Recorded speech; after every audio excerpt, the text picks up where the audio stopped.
She finished her PhD. So big, it's so fitting. Really, sugar. She used to bring me. I some here. And it was still like yes, today. But it is something also. You know what? This one, she. Excuse me.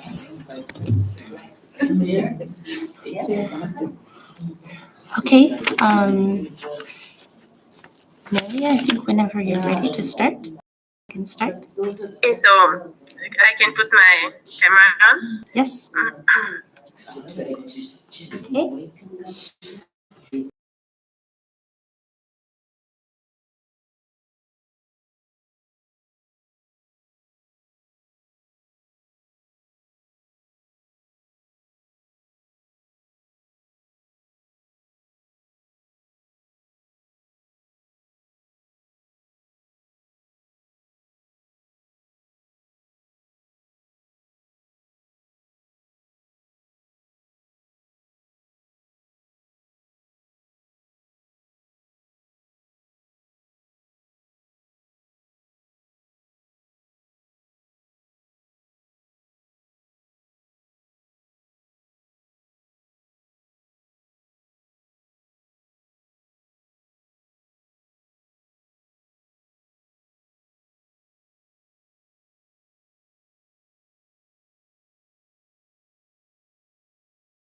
You have your PhD in Inuit literature. You wrote a book about it. And also not on top of that, like not only that, you also wrote a book. You had your students write a book and publish a book. And I understand you also won an award for it? Yeah. So I'll share a quick PowerPoint for maybe 15 minutes before you can ask me more questions. Absolutely. I think I'll do it. I don't know, like that maybe. I don't know. I'll share my. You tell me if you see my screen. Mm-hmm. Can you put the volume up? I want to hear it louder. It's already passed. Okay. Do you see the presentation? Can you see? No, not yet. No. Okay. So we'll do that. Can we make it My louder? screen. Now, do you see Yes. it? Okay. Yes. Okay. And me, is it okay like that? I got it. I did get a degree in audio. I did, at one point I did. Okay. Does that look good? Is that okay? Okay. Papatsy, is it okay? Because of that angle. Okay. Hello? Let us, we're just playing with the angle a little bit of this mic. Okay. I don't think Okay. that her PowerPoint is connected with the. It's not. So They're you using the cannot- microphone. You have to use the microphone for her. Yeah, they're using the microphone. Maybe we make it a They little had bit the set higher. up early. Okay. Where would, Let's put the books underneath. Here we go, maybe a little bit more. ano, ano?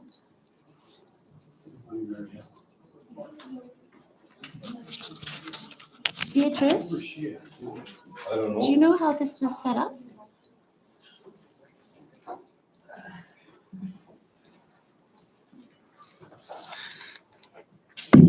Oh, okay. Okay. Maybe can you try saying something again? Can you talk? Yes. Do you hear me? No, that still is. Where is it coming out of? Keep talking, keep talking, keep talking. Yeah. By the space bar. So I don't know what to Where is say. it coming? Tell me if you hear me. Maybe it's the sharing screen. Maybe I should not try to share my screen? Maybe No. that's the issue. No, I don't believe that. If I go to a master, Keep talking. I'm sorry if I cough a little bit. no, because no, I'm no, sick. I'm so sorry for, I can hear myself. If You I'm need to back, turn your volume on the laptop. this is the loudest it is. Like I've got it on. Excuse me, Neely, can you hear me? Yes.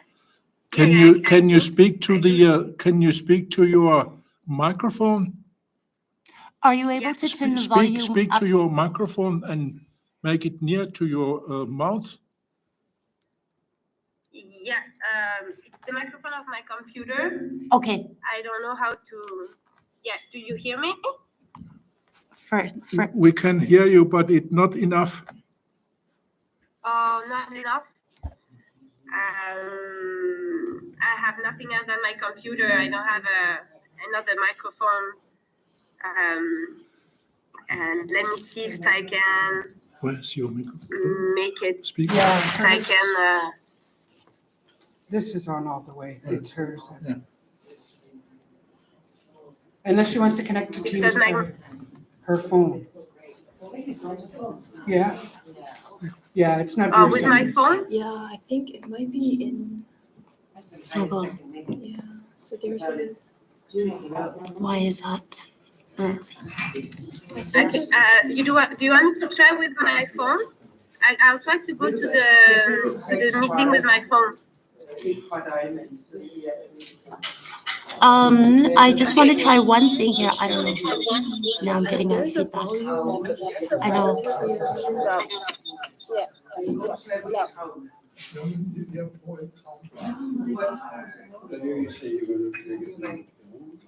Oh, I hate them. I don't know why this is. Modernitet. Ja. Og så imellem de to. No? Der kan jo være mange traumer i Which one? So this is this and this is the computer audio. tradition og transformation. Never done a feature, done a short. Eller opgør. I've seen this other. I did that. Did you try the level from here? Så jeg tror, at jeg Where is There's a that? sound level. If you go here and settings transformation and device settings, the first og one here, modernitet. there's a speaker level you Okay. can raise up all the way and then it'll be louder. Yeah. Okay, I think we have it. Moderne samfund. I had to go into Teams. Can you try saying something? Yeah. Det er den proces, der sker. Og under processen er der mange traumer. My microphone is on and it's at the maximum. I just checked.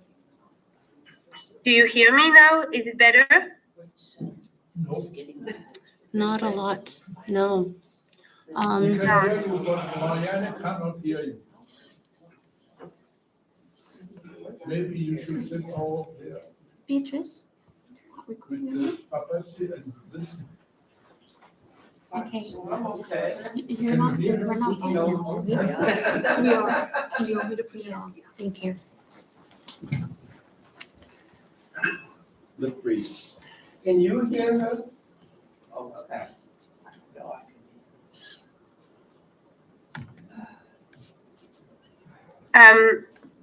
Should we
sick, but I still want to do a bit of like this sometime where I'll cough a little bit, unfortunately. But yeah, so we did it. Thank you. So I'm new Yearly. We're not so far apart, but still, I'm not with you in person, but I'm happy to be able to present anyway. So quickly, a little bit of introduction about myself. So my name is Nelly. I live in Inuit since 2010, and I'm a teacher at the school since 2015. Until then, I was finishing my PhD, like Papa and I was doing my PhD on Inuit writings. And once I was done, I started teaching at the school in Inuit here. I have 4 kids, and I have, of course, a passion for literature, outdoor activities, and also sewing. I do that to relax. So I did so like I said, a research on Nunavik literature, essentially on writing. It was a history of the Nunavik writings, and I also participated in a project of an anthology of Nunavik song, because I consider that the lyrics, the song lyrics, are as important as any other form of text, and they share lots of characteristics with poetry, and I included, and I always do include song lyrics in when I talk about Nunavik literature or any Inuit literature. I sent a copy of the anthology of the Nunavik song. That should be in the room, I guess. Quickly, because I did not, I'm not able to hear the other presentation, but quickly, the main thing about Nunavik literature, and it's also something that we can see in other around the world, the writings, the written literature was first published in magazines, and I talk a lot about that in my essay, how it was started through those magazines. And the first text written and published, because there was other text, of course, probably written before that, but the first one was published, it was in 1959, issue of Inuit magazine that you must all know. And it was someone from Nunavut. It was me, the photographer of the magazine, and you must be aware of that a lot of time Inuit people who are in charge of those kind of titles also have other titles. They take over the time. So she later became the editor of the magazine and also the translator. And just because I thought it was important to see that was the first text written by Milo published, so edited.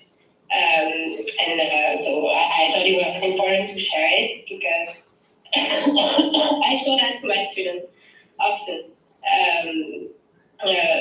because it's symbolic. And the text itself talks about how it's important to have people sharing stories, and they should send it to the magazine so they can be published later, and how it's important to have stories from the community, from the people, from the community, and from Inuit of those communities. During my research, what was the most important, and I think it's important to understand, oops, there's an S that went to the other lines, so sorry about that.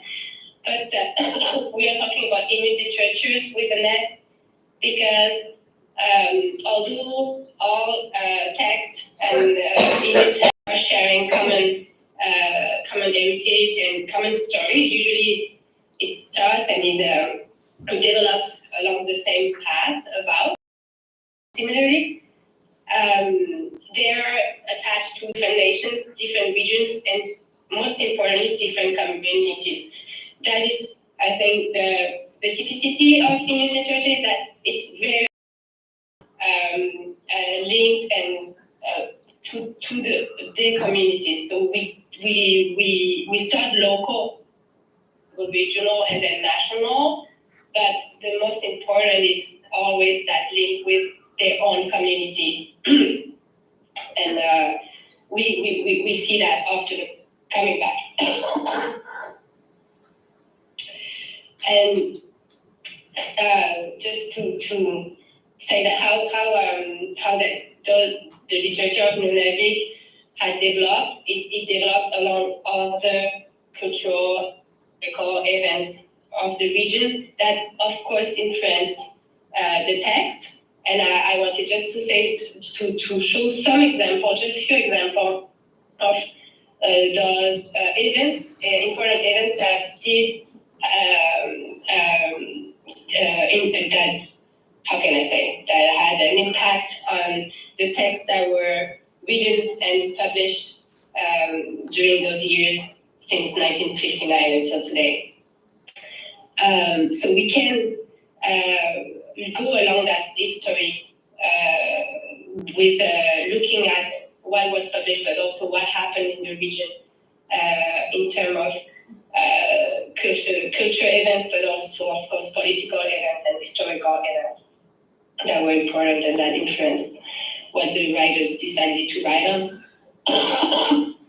And before starting into the project of my students, I remembered that quote from Anutuki Aibili, who's from Nunavut, and reading that, I thought it was, it did introduce the project that I'm going to talk about that we did with my students. And it says, today's emerging Inuit writers are following in the footsteps of a tradition of the long-standing fertility of Inuit minds that, given a chance, will often come out with a distinctive voice that no other culture can emulate. I thought even for your event, it was a good quote to think this morning, because it says a lot. So now, I think the most important part of that presentation is the creations we did with our youth here in Inuit School. And it started with a project that is called One Book at a Time. And this project is also a book creation project down south in Montreal that they do in few schools with young students. And we decided to join that project and try to do it here in Inuit with, of course, some modification, because we live in a different reality with a different environment and different access to materials and all of that.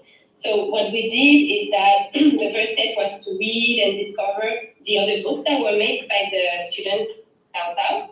And then we presented to the students the idea of creating themselves their book, but also illustrating the story. And also the point was for them to understand the process of creating and publishing a book, because we thought it was really important for them to understand that it's a long process, and to go from the first step to the last step, to see that yes, it can take time, but they did it, and they were able to thrive through all those months of production, creation, and publication. So it was also a part of what we were trying to let them learn. So we wanted, of course, to make sure that the link with the students' environment and their cultural heritage was. To do that, in order to do that, and because the students needed a little bit of start to have some inspiration, we invited 2 elders in the class. They each came 2 times to share stories in the class with the students, stories from the past, stories that they heard from people. And we also, throughout the whole project, we were making sure that Inuit was promoted and also, and I'll explain better a little later. This is the book, the result.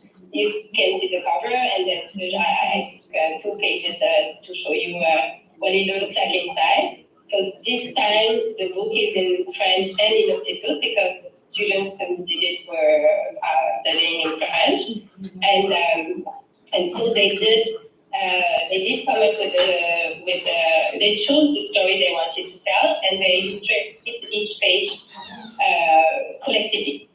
You can see them working on the illustration here. They did a few techniques. They did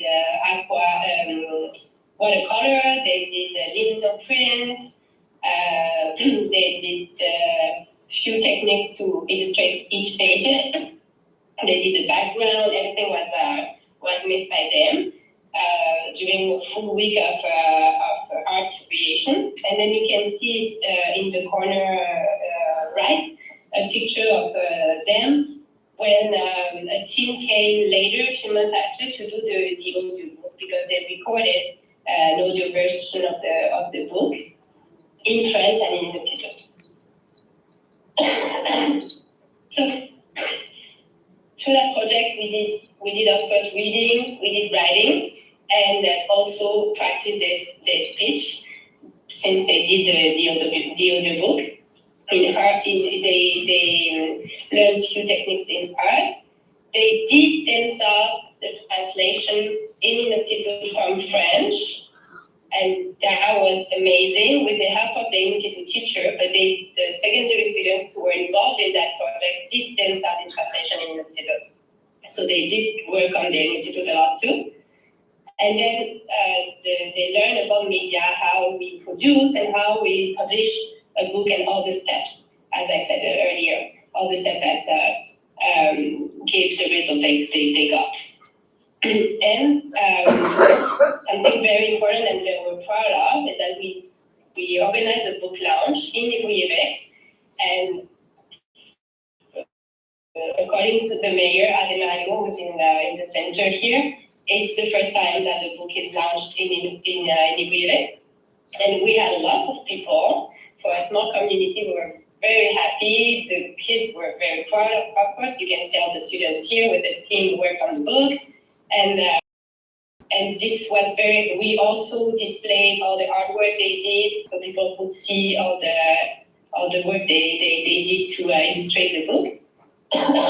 And there was a feast after that to celebrate school, understand the importance of what they did, that it can have also, because it's now out there for people to see, to read, and to listen to.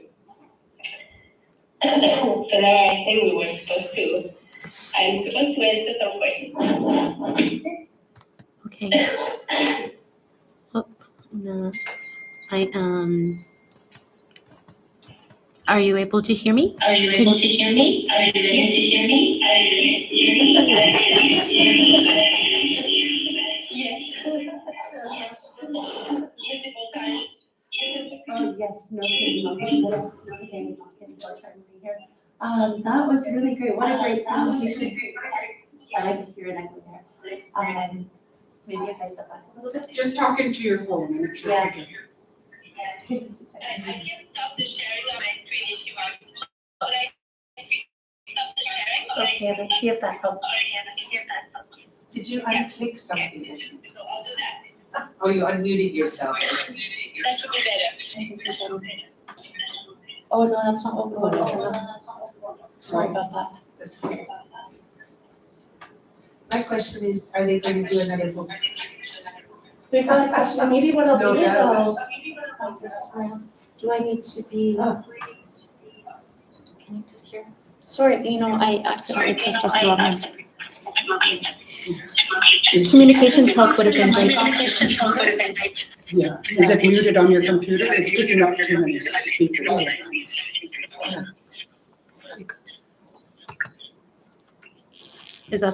Can you hear me okay? Yes, very well. Okay, And then now you can go up to the speaker. okay, maybe if we can have her up on the. Sorry, it's just taking. Okay, we do have a question. So maybe what I'll do is I will walk over my phone. This is okay. So just give it a minute.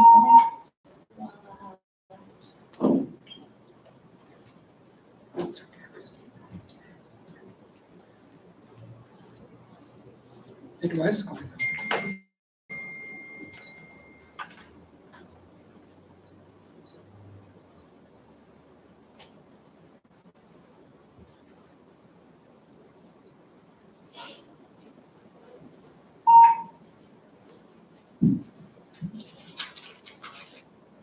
I think if you could just go back up there and put it back on the speaker there. Yeah, Okay. but it won't project her, yeah, it won't project.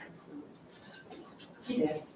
If you want, we could, we won't be able to see her, but we can Yeah. hear her. But you can Okay. Yeah. Maybe do you want to come up and you can come up ask to the her? mic, yeah. Yes. It's warming up.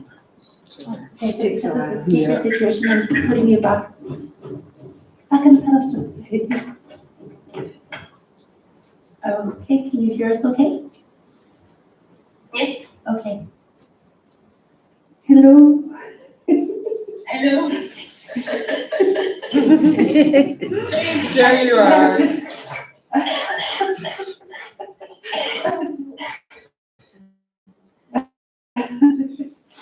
I'm hovering like a moon or something. I'm a moon. My question, I'm Allison Warden. My question is, are you going to do another book? Yes, we're in the process. Yeah, so it was a success, and we're doing another one. So we're starting right now. Next week, we're making contacts with elders, and we're gonna do the same process, but this time, because what was interesting is that I realized working with my students on the brainstorming of the story, is that sorry, is that they, after the elders came and shared few stories, they decided to do it on the Inuit. So Inuit, for people who might not know, is some sort of dwarf, although it's not a real dwarf, but there's no better English word, I guess, to give a proper translation, but it's those little people that can hide behind the rocks or anywhere in the land that people see them while they're in the land. And if you don't bother them, it will be all right. But if you do bother them, they can do some tricks to you. So the story is about a man who sees Inuit Lake during a night on a fishing trip. And when the students decided to pick that story, and when I told them, okay, so now we have the story was quite short from the elder. It was one of the stories that she shared, but it was quite short. And I said, okay, we need to add some details. We don't have, if we want to make a few pages book, we're gonna, and they were saying no, because she did not talk about that, she did not say more. I was like, okay, but maybe we can add some details on the scenery, and maybe we can imagine what the kids were doing while the father was packing the hammock. I'm just saying some example, and they went, yeah, but we don't know that. So the word, the truth was very important. Like, we share what we heard, we're not adding, we're not imagining anything around and everything, and I respected that. I found that very interesting. So we did work around the story that was shared, the exact way it was shared, and it was something that was hard for the students to take some liberty with the story. Because I think it's very important what we say is the truth, it's that part is very important. So this year, what we decided to do is that we're gonna respect that again, but we're gonna what we were thinking about to do a longer book because we decided to add some more students. We're gonna have more classroom. The English side will join us. So we're gonna have 2 different books, Inuit English and Inuit French. So we need more content, you know. So we're gonna have a main story, probably a traditional story, but that story will be inserted in a bigger story. That one will be created and totally imagined by the kids. So the story that they're gonna pick from the elders will serve or will be inserted in that bigger story that will be most likely more in the contemporary time. So yeah. So that was interesting to share. That was very interesting to share. That's a lot of work. That's really a lot of work that you put in with your students. And I can imagine that all of this, I mean, it's not only great for your students, but also for your whole community that get to, take part and see all of this develop, and how inspiring for everybody else. I think that's really, really great. Does anybody have any other questions at this point? I don't want her to sign off until we Okay, do the. we're not having you sign up at this point. Is it okay if I ask you one more question? I understand, I know that we put a lot of, we lost a lot of time with the technical part, but can you just briefly tell us about like the creative process with your students? Yeah, the creation process. So what we did is that, so we did read, where we were reading already a lot in the class often. I presented them a few books written by Inuit. So books for youth, because my students are around 10 years old. So I presented them the books that I could share with them, Inuit youth books. And then we did, I presented them the books that were made by students from Montreal. I showed them, and we discussed about it, and I showed them the registration. We went through the stories, and I made sure that they understood that was made by young students from Montreal, and that they will do the same. And then we brainstormed a little bit on what do you want to write on, and they said lyrics.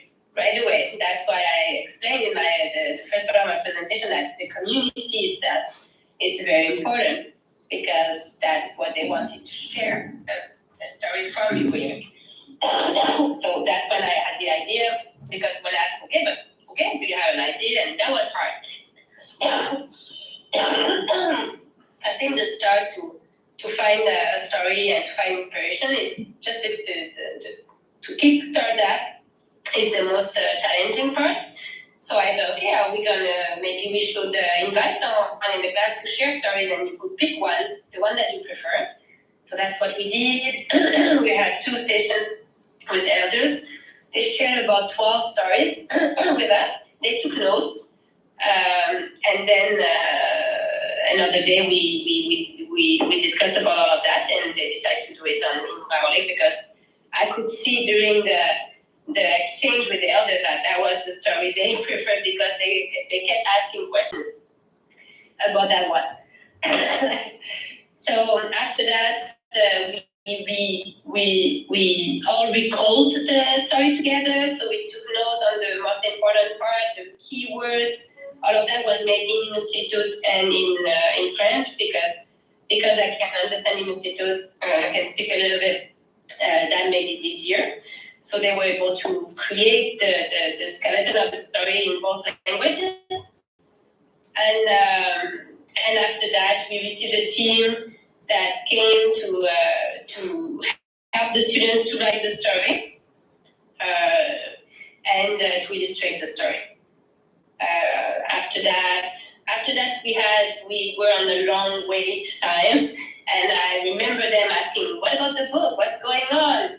And I said, "Well, the graphic designer is doing the work now. We have to wait for the next step." And they were asking every 2 weeks about what are the news about the book. And I saw that it takes a long time, and we know that the So the graphic designer was a student too, and all of that project was made with students themselves at the university. So when that work was done, they did the translation in Inuktitut with the help of their Inuktitut teacher, and that was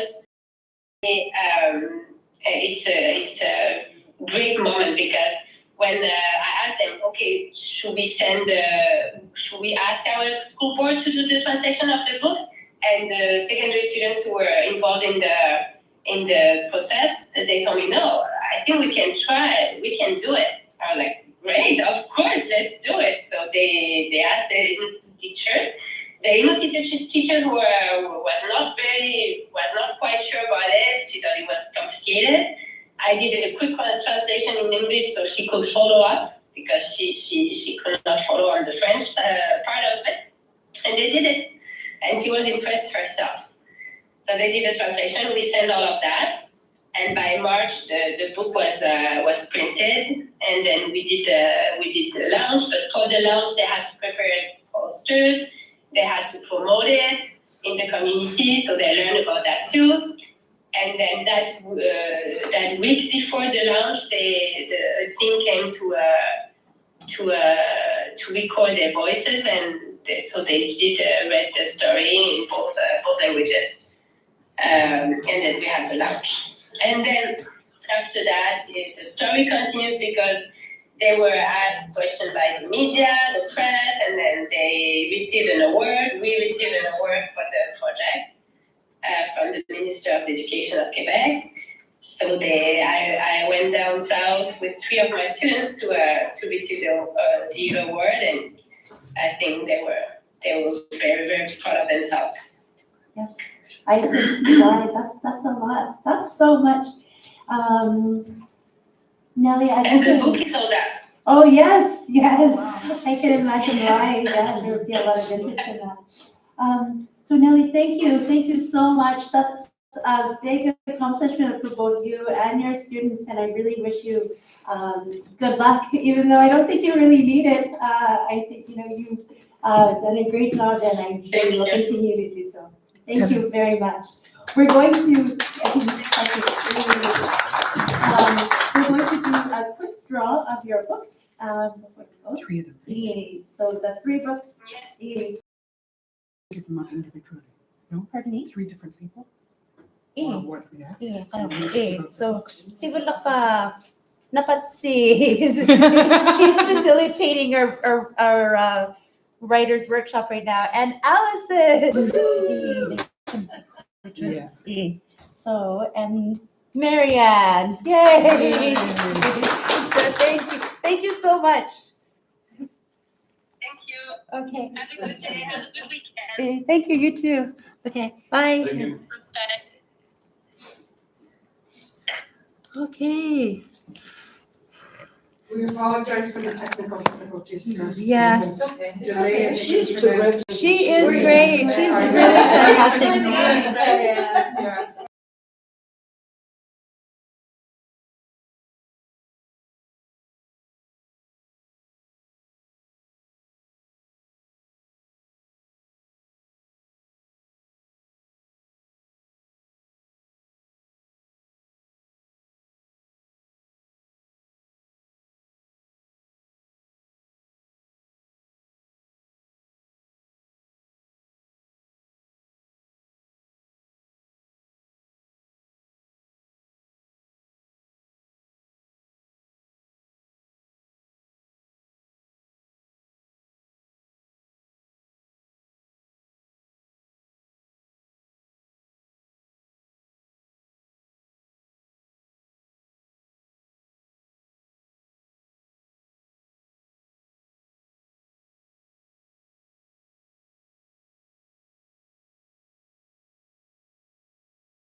Nuannaapua maani eqalunni neorsinnaangassi kalaasat uakkiortinnerlugut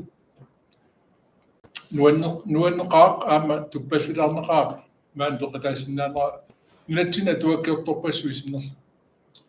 It's an honor for me to participate here on behalf of the Greenlandic writers in Greenland. We are many writers in Greenland, and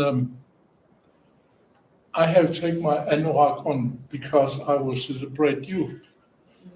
Anorak, the most safety of a person's life is when the person is on her or his mother's stomach. Then the boy or girl live in hovel, borg, and outside of the borg there's water. It's just like when a kayak hunter is out and kayaking. So he take his skin and walk on. It means that he is protected for all the evil the world can come to him. So anoraks also means that it is amulet to protect your life. It's just like when the world comes down in the autumn and everything get darker and darker and darker. It means that the world come into the purple anorak of her mother. Then the stars and Sujit comes in the 21st December, and the world is born new. So we call this time of the year Gettershek, the dark period, dark side of the year, and the skin pills is called Getishek, and anorak is amulet to protect you from the evil of the world. So many Greenlanders doesn't know that it means that they take their amulet on when they take their anorak. This is a short story.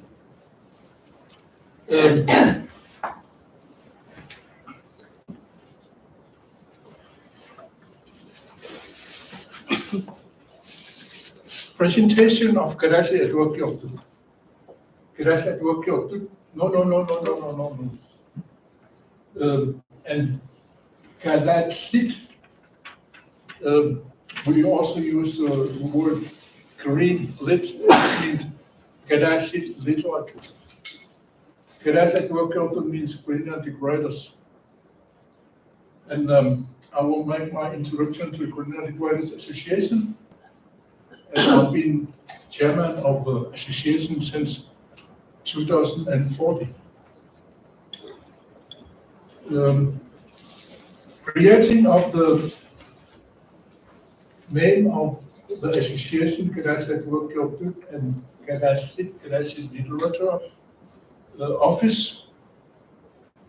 The first idea was born in 1970s. And the first preparatory founding of the association was in 1975, and in 1976, the final association of Karachi KR was created. There were many Greenlandic writers, and they are cooperating with the Danish Writers Union, and later we started the Greenlandic Literature Office at Inuit Literature in 2020. The purpose of the association is writing in articles of association paragraph 2 to safeguard and support the copyright interest of all Greenlandic authors, poets, and translators, as well as support all their rights. It means that when you produce a book, when you're publishing a book, you have to write to get some money out. So our main goal is to protect and give some money to the writers. And the language we use in our association is only Greenlandic. Only Greenlandic because we are also supporting to keep the language, Greenlandic language, and develop it to use in modern society. So we use gratitude in our organization, but because we are networking with Nordic countries is the North European countries, Scandinavian countries, and European countries, we use English and Danish. Yes. The board and members of Gratitude at Work Job Dutch, the highest body of KA is the general meeting. We held general meeting every 3 years and collecting all our members. We have about 70 Greenlandic writers.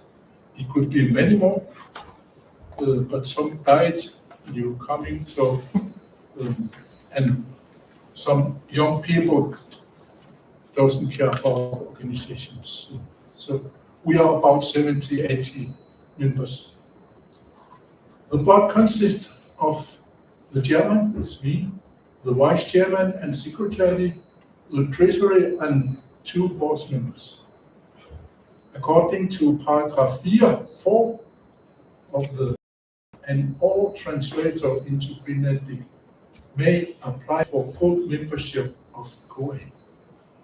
It means that you have to have published a Greenlandic book to be a member. Oops.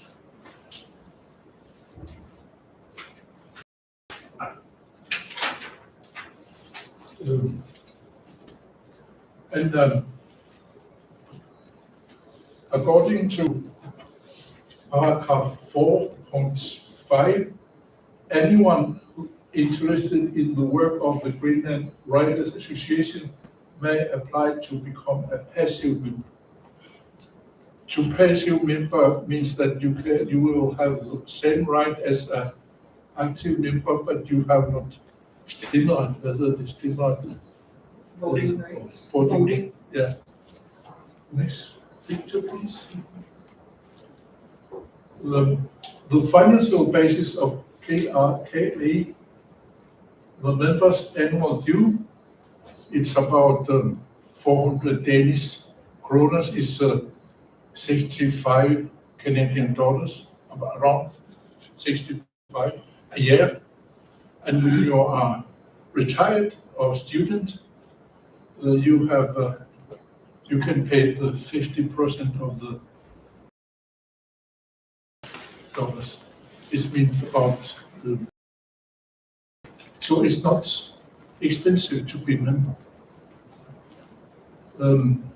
We have also tips and also fund policy and literary remuneration, and we additional funding. And we have our own bookkeepers and of course the bookkeeping. Okay, I can work with done by new book for book and assistance. Yeah.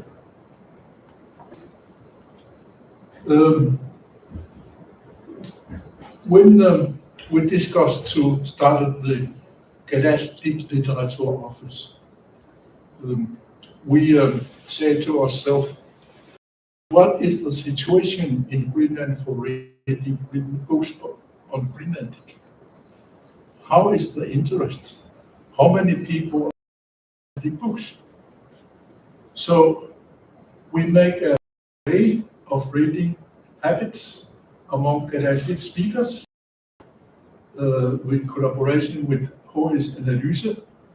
And the last seminar survey was in 2007. We found out many things. What kind of books are Greenlandic readers interested most on, and where do they read? What do they read? And so we found out that reading books in Gadashic has dropped significantly, particularly in settlement and outlying districts. And we found out that readers are most interested in the genres. The top of the interest genre is Greenlandic myths and legends, memoirs and portraits, then fiction and German literature. On the bottom is the poem and poetry. And we find also out that the most avid readers of books in Gadashic are well-educated women between 30 and 50 years old who live in the large cities, especially in Inuit. I told you yesterday that before 1970s, the Greenlandic writers are mostly men. But things changed quickly in 70s and 80s. And as I told you yesterday, most of the students in University of Greenland, it is Matematik, among the 750 students, but most of them are women, well-educated women, and we can see that you have education, higher interest to read Greenlandic books. And in the small towns, villages, the education is low. So they are not interested in Greenlandic books. They are most interested in mobile and looking Netflix and something like that. So we said to ourselves, we have to change this situation. Also, people in small villages have to read Greenlandic books. So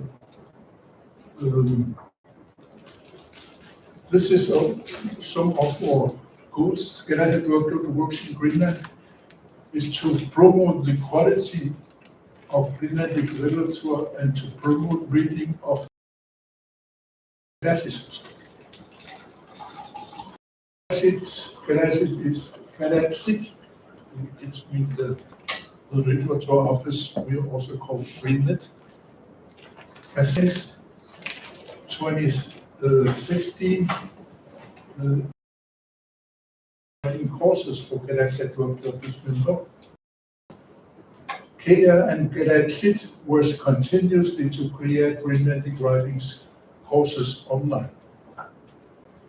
And Gadashic workshop and Gadashic has annual seminars which brings together Greenlandic book publishers, individual book publishers, and National Library, Greenlandica, as well as booksellers and other stakeholders.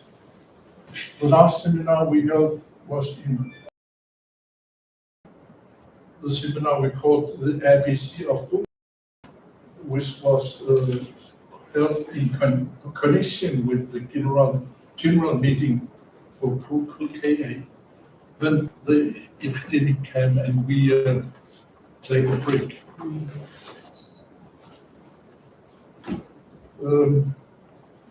We have also a company came in R. It was in year 2000, license agreement called KNR was allowed to use all copyright protected Greenlandic literature in various radio broadcasts with a view to promoting Greenlandic literature. KNR pays an annual royalty amount to KA. KA then distributes the royalties to the copyright arvinger. It was an agreement from 2000, and we renewed the agreement in 2020.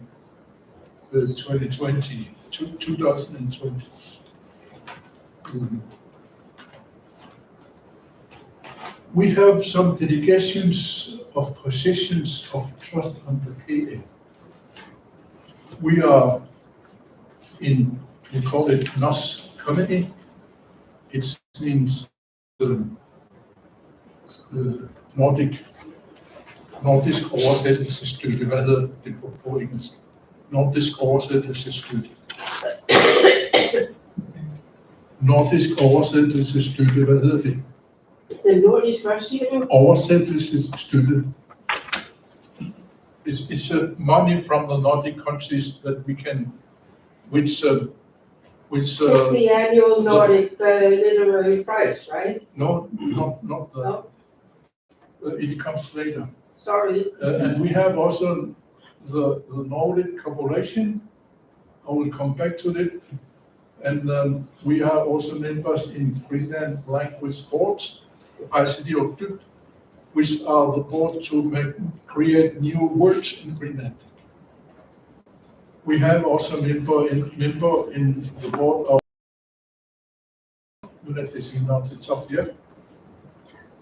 EP, Johnny, Organization of Creative of Performing Artists, and the Nordic Literature Prize Evaluations Committee. So we nominate every year a Greenlandic book to the Nordic Literature Prize Award. It's a very famous prize, 300,000 Danish kroner and the honor. And your book are written in all Nordic countries, newspapers and internet and so on. So it's very thing to promote Greenlandic literatures who are nominated to the Nordic Literature Prizes. Yeah. We have also worked with Nordic Literature Network. It calls NordLit, member of the Nordic Literature Network collaboration, NordLit. The Nordic Literature Collaboration is the official cooperation body under the Nordic Council of Ministers. We have a yearly Nordic Council of Ministers Literature Prize. I have already told about it, and I will come back to it later. And we're participating in international book fairs, in Frankfurt Book Fair, in Bologna Book Fair, Paris Literature Festival, du Livre di Paris Festival.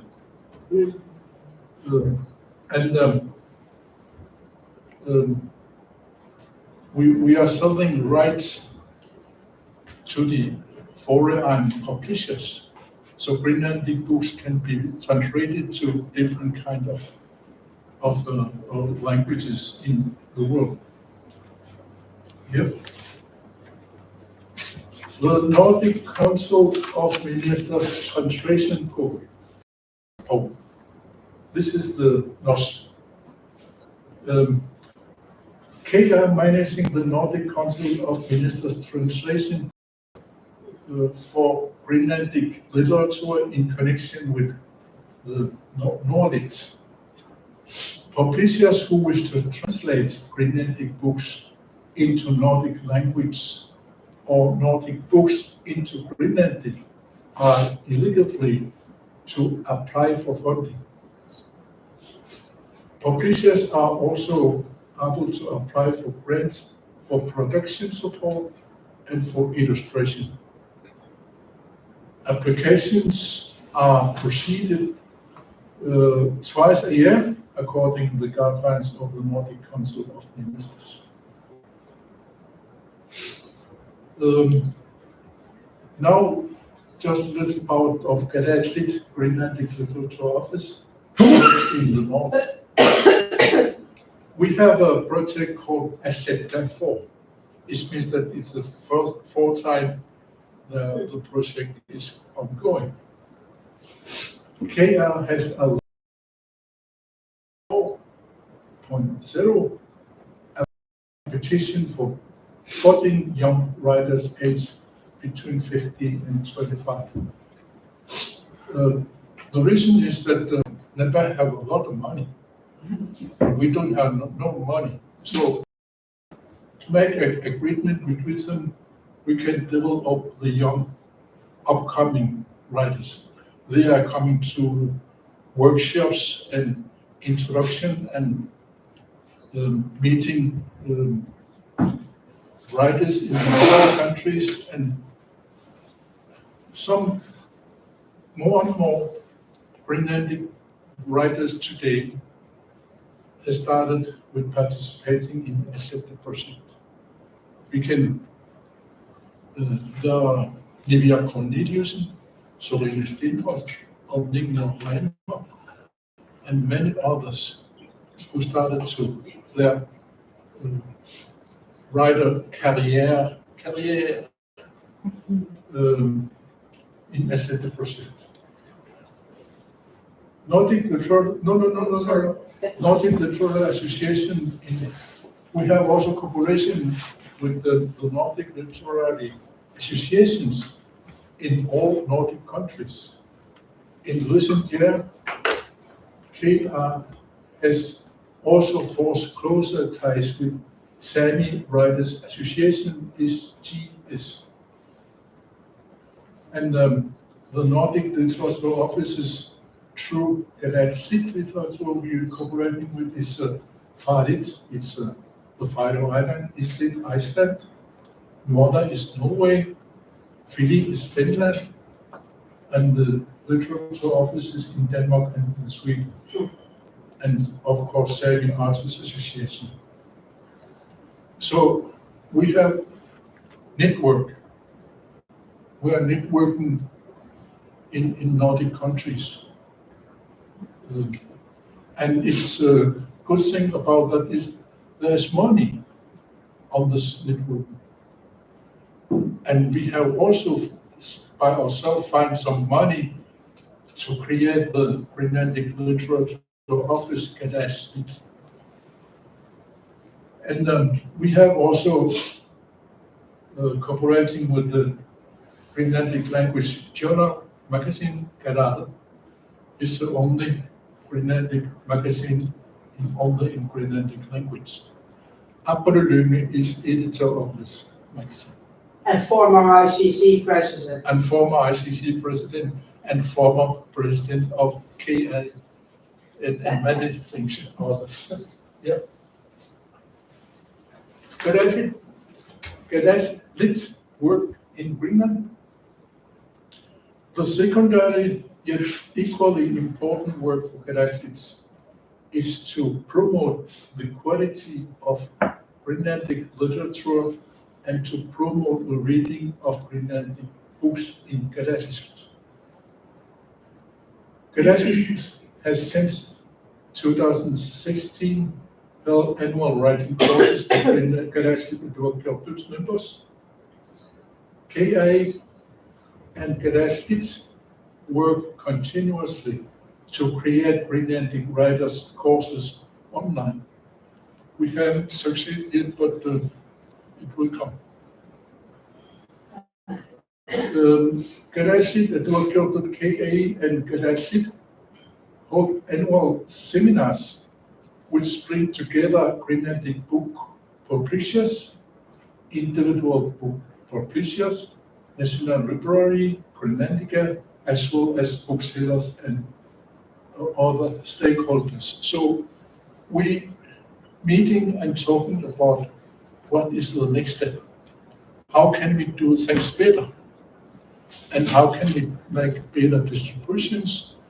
How can we make better quality of the books, both the graphics, but also languages?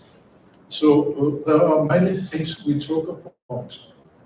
And I have already told about that the ABC of book was held as it is course was held in connection with general as meeting in 2021.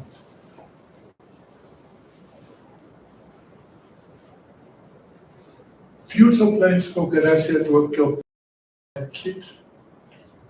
The annual wheel,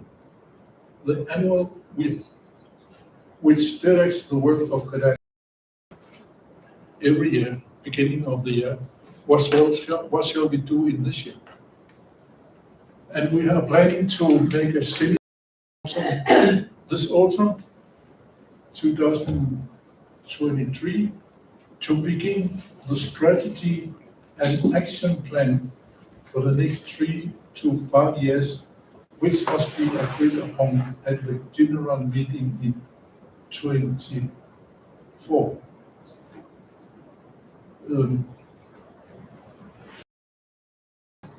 It is important that the organizations know where are we going to, what are we going to do. So we have to make a plan every time. We have also made agreement with Kommunerafik Sundersø to establish the House of Books in the center of Nuuk. We will there is a house, empty house, which belongs to the city council in Nuuk. And we have made agreement that we can take it, make agreement with them, and use it for many things. And what we are going to do with this house, we will discuss on the seminar in this autumn in November. Website, the members of Graduate Workshop lives scattered all over Greenland, in Denmark and in the rest of the Nordic region. Therefore, it is important to KA that we are an association. As association can continue to active our members and spread the joy of reading Greenlandic books via website. We are making new website now. It's not finished yet, but we hope in the board of KA that the new website will be on in this autumn. Yes. Thank you for your listening.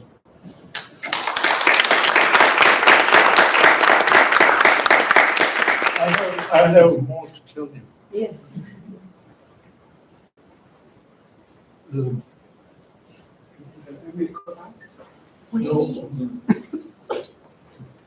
Oh, this one?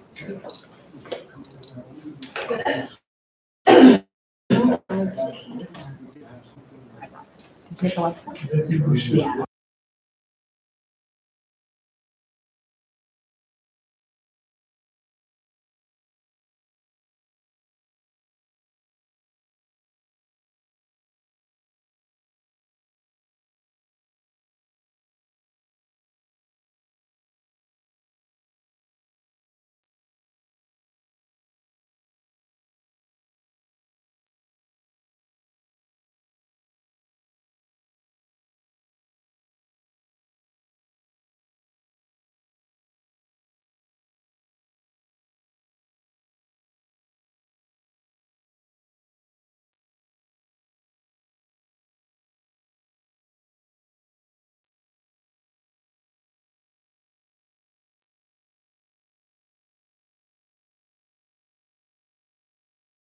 we decided to make catalogs of Greenlandic books. I will show you some example. At that time we called it just keep this Greenland books from Greenland. This was made in 2018, and we have also a special catalog for the children books, and we have a new one in 2020, and this is what I'm going to bring to Frankfurt this autumn. If you go, yes, further, that's me. Yes, as you can see, maybe the, Further down? it's okay. We used to take a book and make short presentation in English, so the publishers in Europe can get some ideas of what kind of book is that. If you go, you just go. Magnus Larsen, he's 19 years old. I have made the Danish translation of his book. He is also nominated to the Nordic countries Literature Prize. And go on. Homo sapieni, Livia Corneliusen. Greenland, from Greenland to infinity and back again. What a day to be alive. The spring night gives me life, and Sarah kissed me. What a day to realize I'm not dead. Groundbreaking debut novel about love, sexuality, youth, and identity in Nuuk by one of Greenland News literary stars. Homo sapieni has attracted international acclaim and sold to 9 countries as so far. It was in 2018. Now it's sold to a lot more languages in Europe. And we can come back to Livia Corneliusen. This is Homo sapieni. This is the book. Yeah. Sold to United States, UA, Canada, Austria, Sweden, Norway, Czech Republic, and Iceland, and many more countries. And this is me. Pauli returns to Nuuk after spending the summer in his hometown, Ummannaq. In Nuuk, he attends high school where people from all over Greenland are accommodated in school dormitories. But the school system are Danish and not adapted to life in circumstances in Greenland. I will tell about it tomorrow, so we can be nominated to the Nordic countries. And what the Danish press write about this, tender and using scenes of youth erotic life, which has no need to for any important youth rebellions to be expressed freely. Politikken 4 stars. And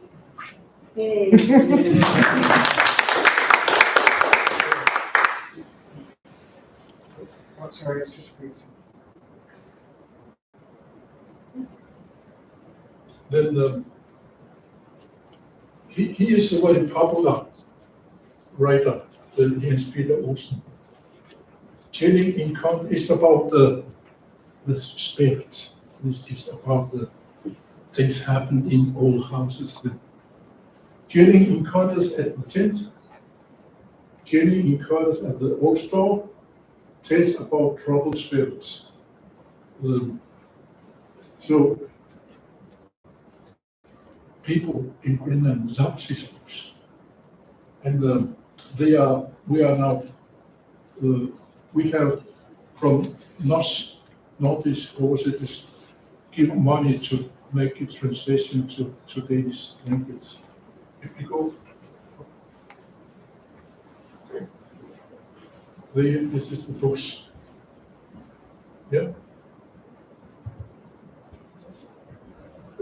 Nina von Stafford, a Danish writer in Greenland, which Millie Publishing had published her books, so that's why she was with the catalog in this year. Yeah.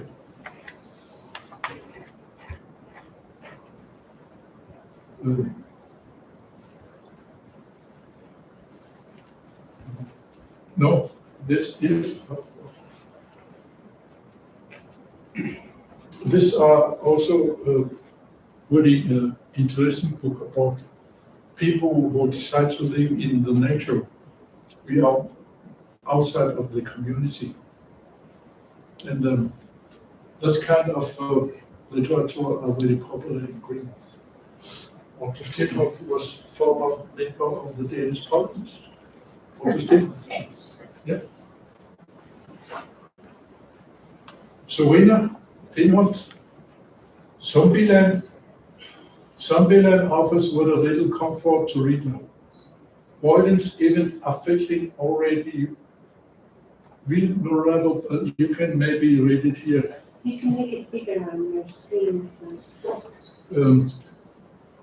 Yes, if you go up, it's just examples. So you want me to go to the bottom? You okay? What? You want me to scroll? Just go Zombieland.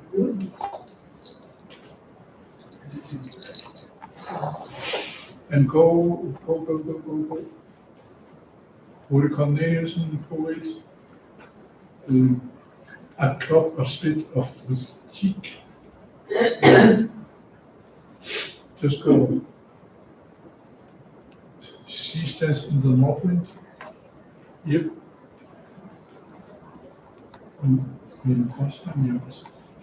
Yep. Yep. And some children books. Arribi, the Genie Spirit Helper. Arribi in the summer and came in Arribi on the Spirit Journey. Yes, go on. This is the Arribi books. Yes. Ulrike Silesius, Eimer books. Yes. This is the Eimer books. Pernille Ivignat.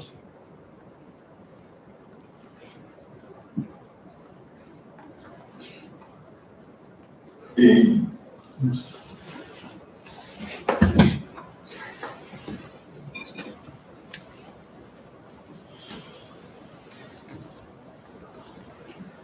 He's a very good poet. Kitty. Yes, I have one slide more, then you can ask me about everything. Okay.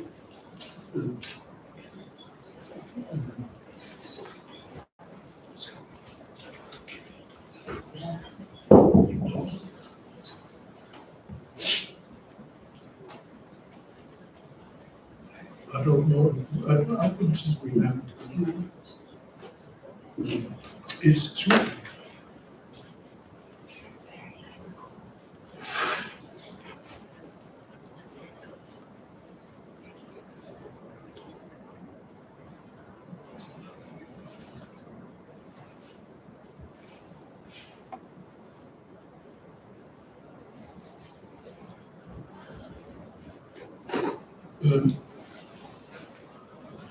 I can show you here.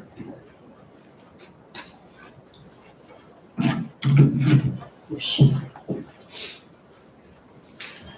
You can look at this catalogs.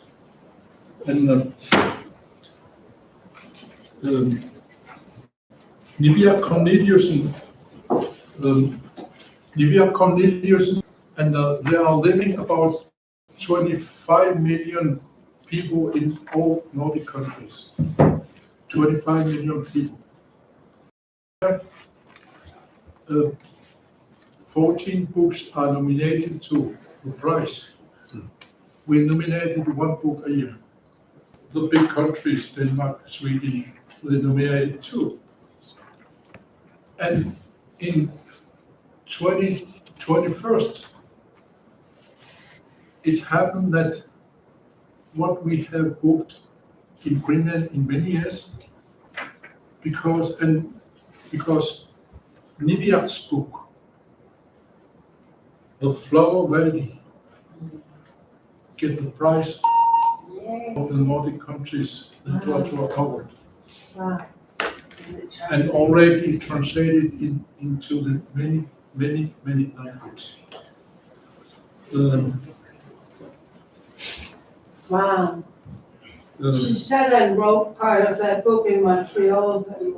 Okay.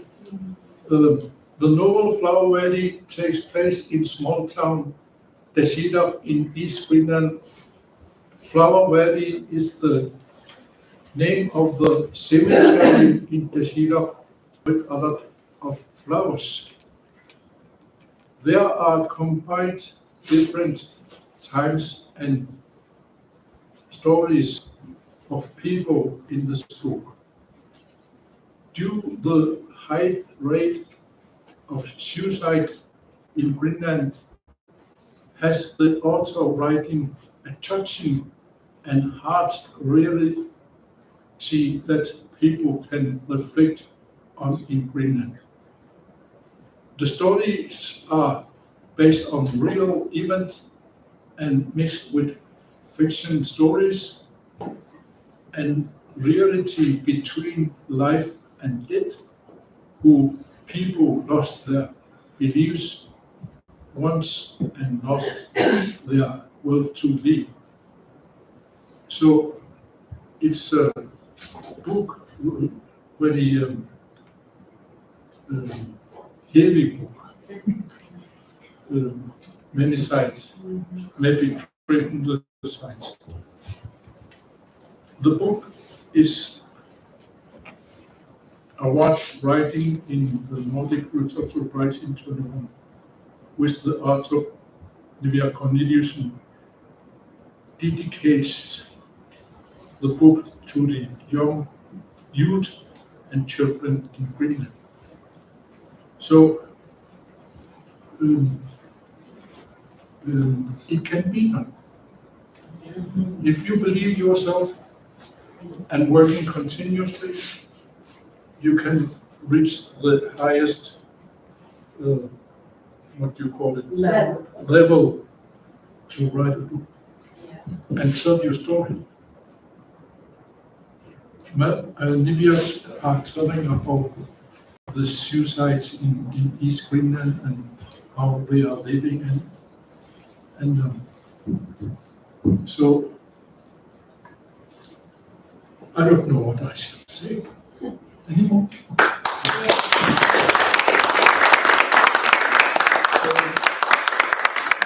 I told you that reading Greenlandic books was going down because we are because of the internet and mobile and Netflix and everything. But in 2020, this book was published.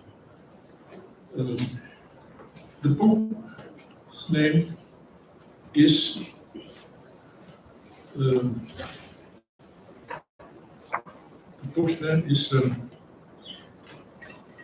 I Live Among True Montanians.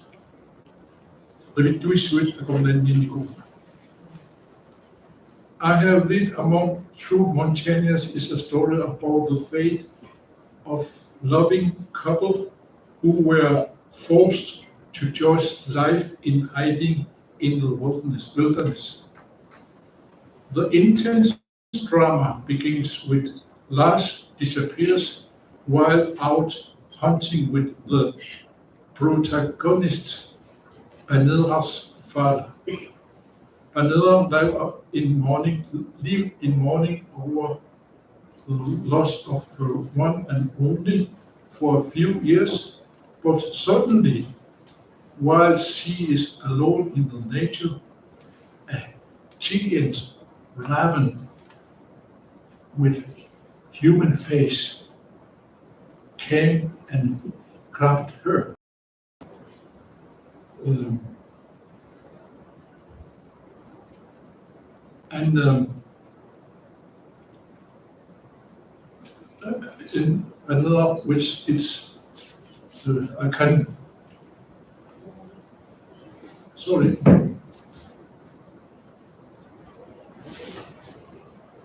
grabbed Vanilla with a giant clouds and flew her out to the mountains where a David dog community lives in hiding. Lars has become a David dog, a mountaineer. Mountaineer is a person who lives alone in nature. This is the story begins. This is here where the story begins. A life among true mountaineers upon meeting Lars, Vanilla is faced with the joys of living with her beloved Lars in the desolate and harsh nature, or returning to her familiar and safe surroundings in the urban community, but with internal depression of the love of her life. I'm sorry, my English is not good just now. But this book, usually we can sell about 500 examples. If you have success, you can sell maybe 1,000. My books have sold 3,000. Livia has sold many in other languages. Not so many in Greenlandic versions, but Danish version and other languages. This book, published in Denmark by a Greenlander, distributed by herself, sold 8,000 examples. 8,000 books during a year. It means that everybody begins to read Greenlandic books. So the graph gets up. So many more begins to read Greenlandic books because they are interested in this book. And she made a songbook, and to start to sell it in Denmark among Greenlanders and among Greenlanders in Greenland. And it means that the songbook was #1 of 10 best-selling books in Denmark in 4 months. Wow. Yeah. Nivea came to Montreal a couple of years ago, and she did a reading from Homo sapien, downtown Montreal. There were so many people who came to listen to her. They were lining up outside on the street, down the street. She was amazingly popular. So Inuit literature can make it, absolutely. And it means also that it's important to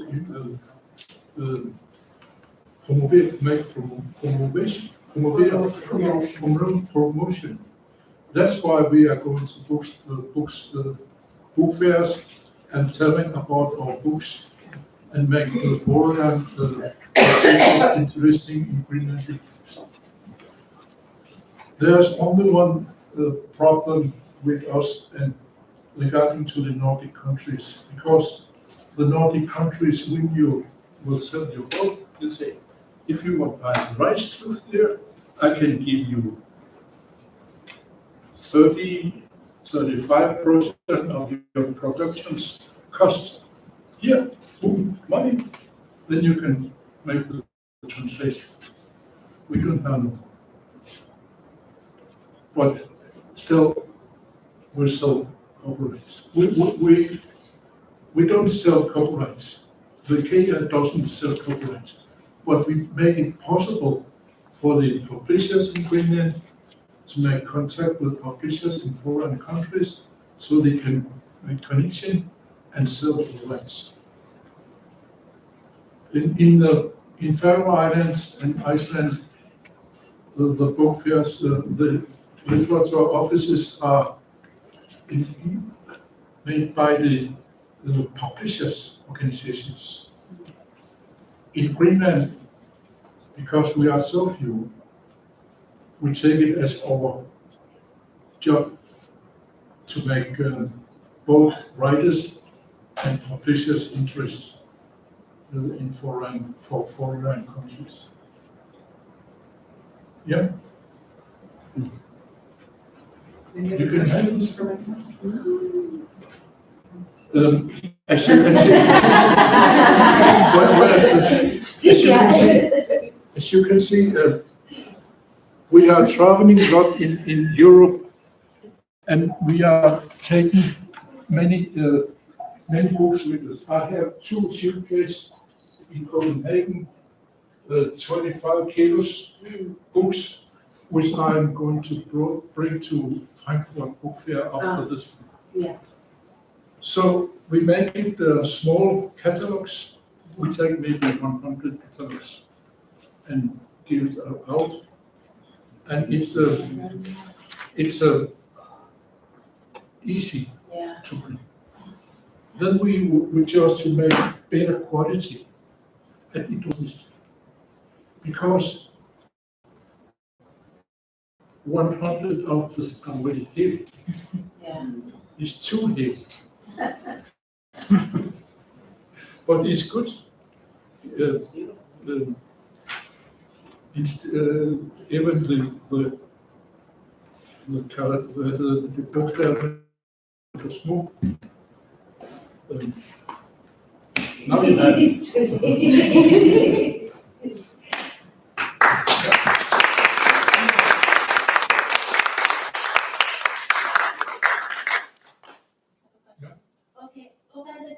We should have something like that because, we don't have anything like the KA here in Canada, and I'm not sure about Alaska, but possibly there's, there.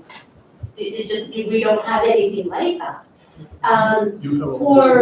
For writers that might want to start such an association, possibly, would you have any advice?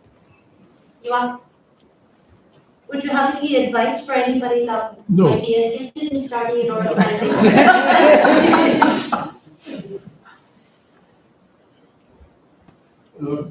Your community, organization of your community in Canada and the organization in Greenland, or organizing, is very difficult.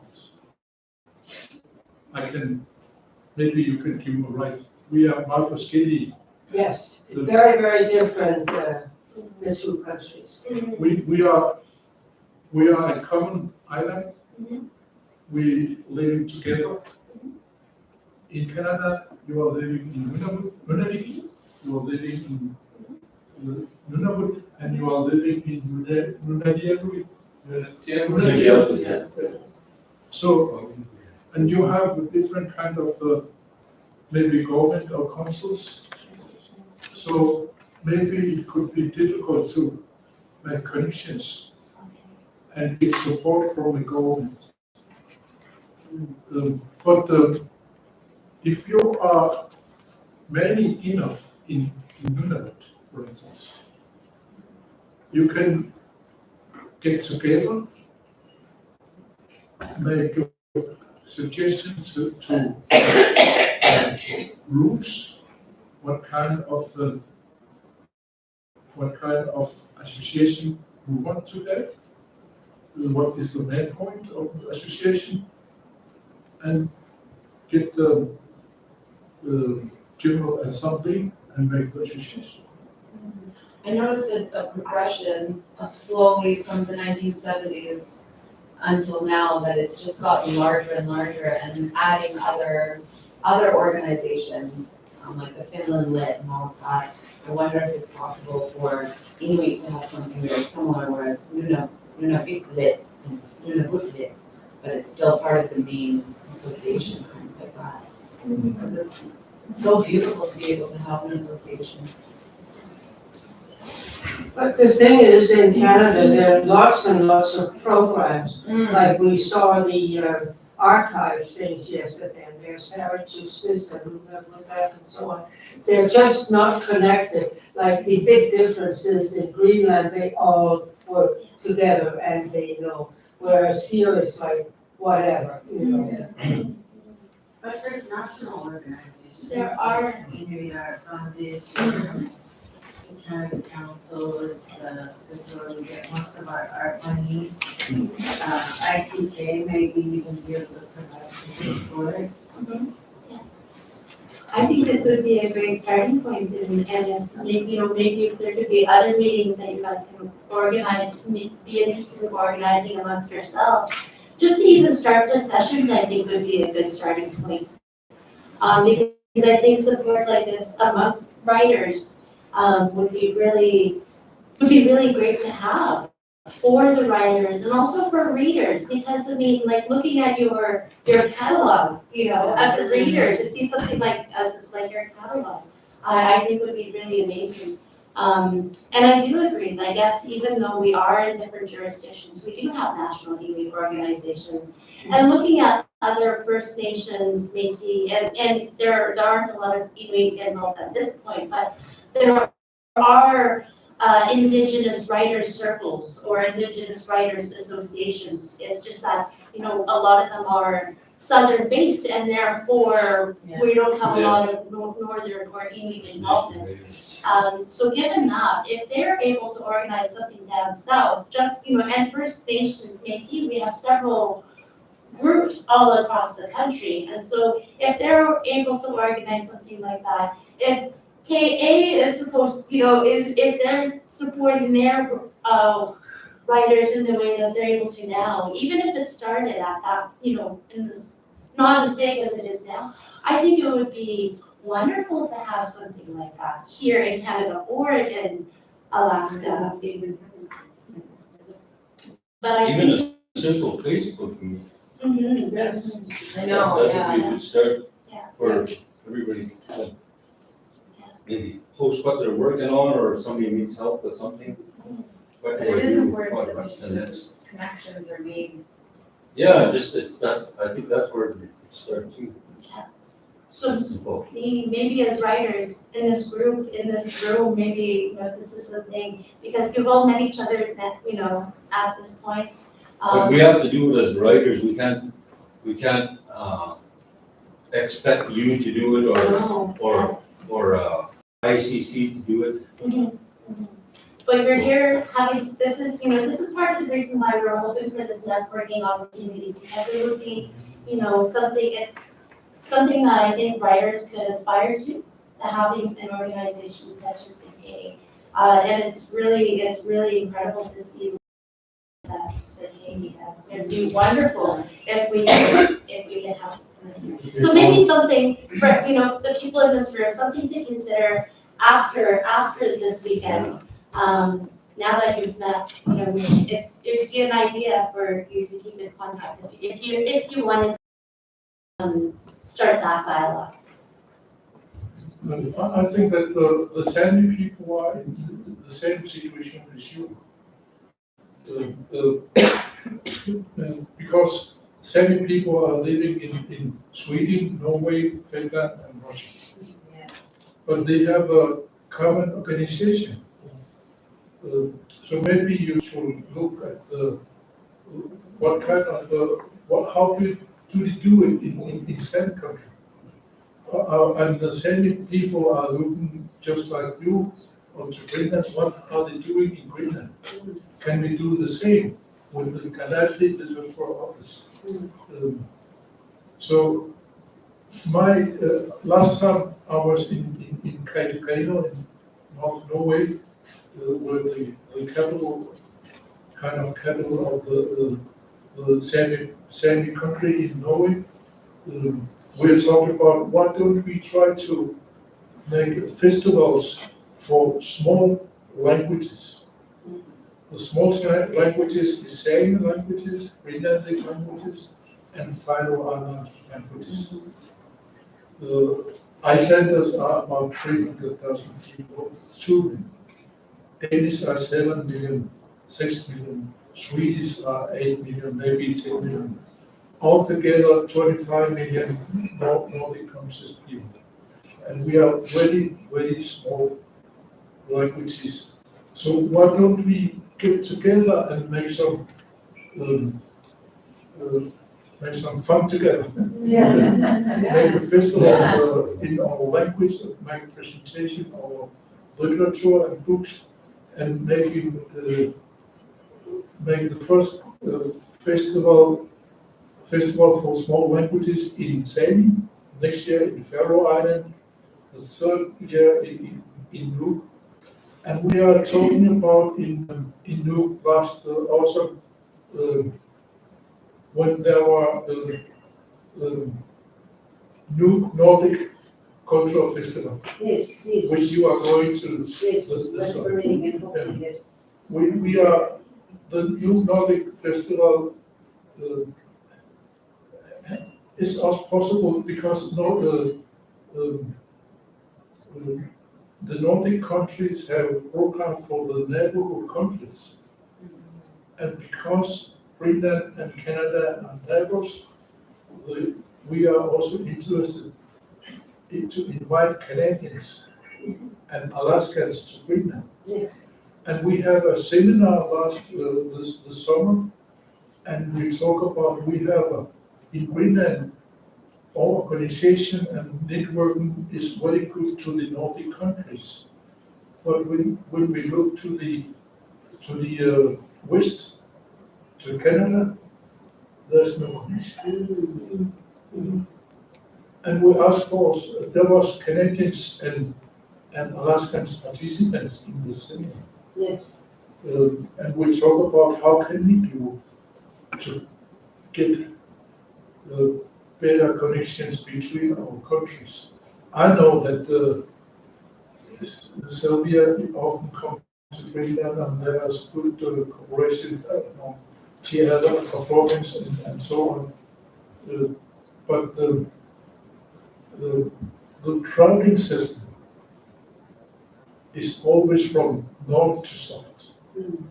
In Alaska, Anchorage, Washington, Canada, Ottawa, Toronto, and so on, in Nuuk to Copenhagen.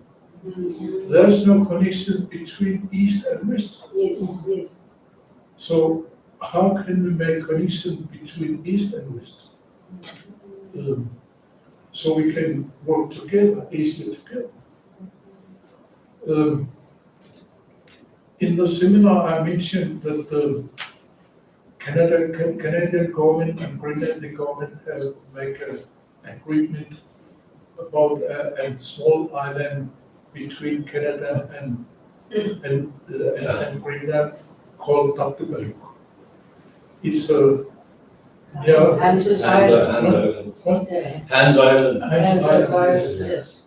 And now it's possible for Canadian Inuit and Greenlandic Inuit to come to Hans Island without showing their passports. You can use the land because it is traditional to use the hunting there. So my question was, why can we not make same agreements for the Canadian Inuit and Greenlanders about cultural exchange? Why should it be so hard to come to the country from Nuuk? It would take 1 hour and maybe 1 hour 30 minutes if you drive direct For me, it's like 3 days with 2 overnights, Copenhagen and Ottawa, and then here. And all the way, maybe. We need a charter plane. The other plan was a possibility, but it cost a lot of money. Not doing that. And there was a possibility there was planned a charter from Inuit to Nuuk. Hmm. So on the way back from Nuuk to Inuit, it would be possible to me to come here. But I have already bought my ticket to Copenhagen because I'm going to Frankfurt. Yeah. To the book fair, so. The airline is supposed to open up next summer. They've said that a lot, but they're working towards opening I think they're waiting for the new airport to finish.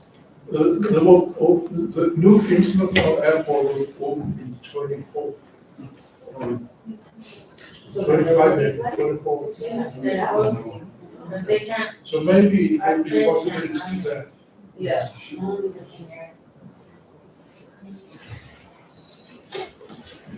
So if they announce it, then we can at least plan and work together. But the problem is there already exists between Nunavut and Greenland cultural agreements and things that are signed and so on. But there's no money on it. Yeah, If That's they- just I an mean, agreement. there must be some money in the agreement. yeah. Yes, there are agreements. And agreement without money is not agreement. It was just. It will be signed on some papers. Because there are a lot of money in the Nordic countries, Yes. the cooperation, Yeah. things are going well on. But there's no money between Canadian Inuit and Greenlanders, Alaskan Inuit and Arctic people, and Arctic Winter Games. Yeah, There are organized association, organized corporations. but really, what you're talking about is what ICC was set up to do, which was to facilitate the exchange between the 4 Inuit groups, the 4 nation states, right? And it did, and then there was sort of a pause, and maybe it's time again that ICC does this, because that was the purpose of ICC. I'm But it's sorry. also very political based. So, during the ICC assemblies that only happen every, is it 3 or 4 years? 4 years, it used to be 3. Cultural performers used to go and meet up. It was like our Olympics, right?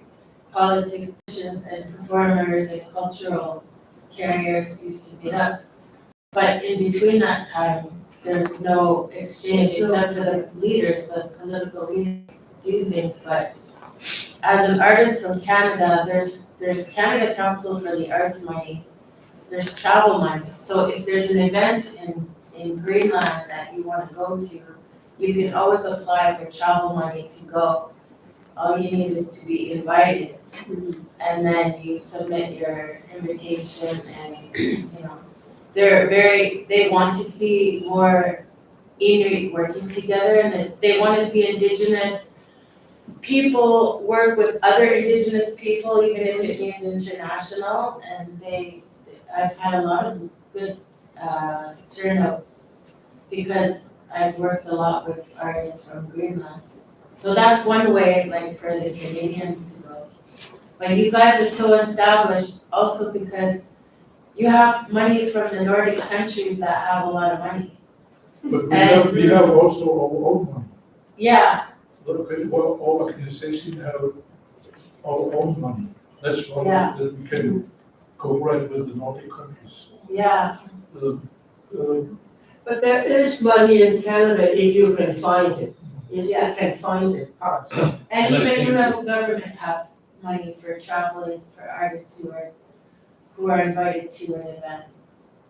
And I think too, the education level of the Nordic countries and advancement, they're quite much more politically advanced than Canadian Inuit?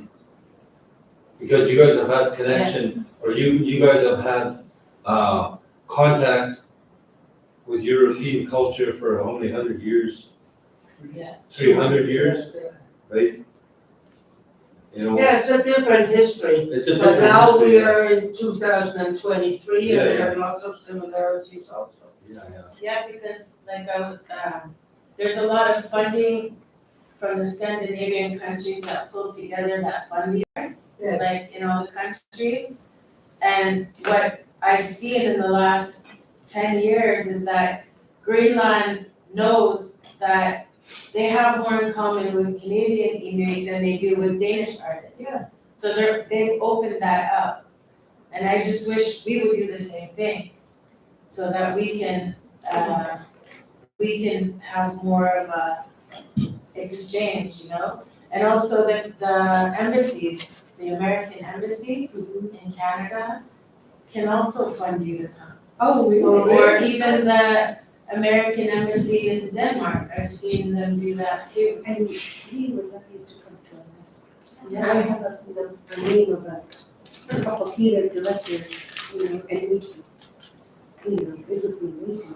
yeah, we need to open things up. American Embassy can fund you coming to Canada. Yeah, that's what they did with Katua. And I'm working on an event for next year with Katua. Do you remember Katua Pala? The Drone Festival last year. We're doing another one before, and I was gonna talk to you about it to see if you can help support. Or see how we can,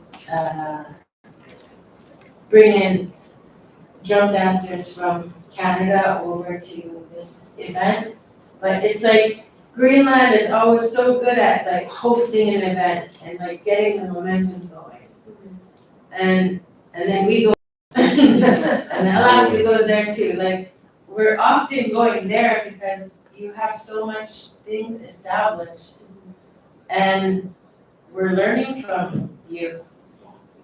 But we also need to have our leaders support this. And like, if I get frustrated as an artist because like Nunavut is the only province and territory in all of Canada without a theater. There's Canadian without a theater, a place to celebrate our culture. And a university. To- And also the museum in Nunavut is tiny. Like, and most of our art is not even in Nunavut, right? Like, so it's like, and the same thing, Nunavut, we don't have an art council, like, we're very behind in many ways. But we need to grow, like, it's about time we have to grow, because we have the highest suicide rate, we have all kinds of health issues, and it's proven that if you take and allow them to express themselves and celebrate wellness, that life can improve, and I see that in Greenland. That's why it's so inspiring to go there. They're like where we want to be in 20 years. Yeah. I think that's where you can, like the idea of Patsy raised the broader than that could be for all artists, right? Yeah. And you become a lobbying group and that can affect change at the political level. Because under this new Indigenous Languages Act, I mean, there's new money associated with that for all kinds of activities. But I think, more is stronger than one, right? I mean, if you have a group that's with lots of members, then that is a stronger voice. And I think it just takes, probably it just takes a few people to start, to really start and be committed at it, and then things grow. Other people get inspired, other people want to be involved, other people learn about it, and will, if you're not a part of it, maybe they'll support it. I think once you really start, unless you really start these discussions or having these meetings, you're not gonna find out. So I think it would be a great, great thing for something that could happen. I just wanted to say, I mean, we're talking about how we can learn from Greenland and so on, but Greenlanders can learn from Canada too, Yeah. it's both ways. Yeah. But I really like Dennis's idea of a Facebook. That's a reasonably simple way of doing it. And final thought, once upon a time, like 15 years ago, UNESCO wanted to do a pan-Arctic literature project of Inuit books. And it was talked about for a year or two and nothing came of it. But it would be really interesting, we haven't talked about it, to have translations also. You know, Yuaka has presented that catalog. Some of those books are in English, it would be nice to have some there more. And it would be nice to have some Canadian books in Galasisut and some Alaskan. And maybe UNESCO might like to do some pan-Arctic literature, immaterial culture project. Yes. I hate to cut this short. I think we could go on all afternoon. However, we're halfway into lunch already. It's 12:30. We are going to hold, extend our lunch to 1:30. We've got another group starting at 1, but we've let them know that we'll be starting at 1:30 instead. What happens at 1:30? Library, we've got another group from Library and Archives who will be talking about how to research their email contact section for research purposes. So that will be starting at 1:30. Yes. I hope these discussions continue. They're really fascinating. I'm going to a quick shop. Then I do hotel, if anyone wants to follow me. I invite that? No, I'm going to the most.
Thank you for being here.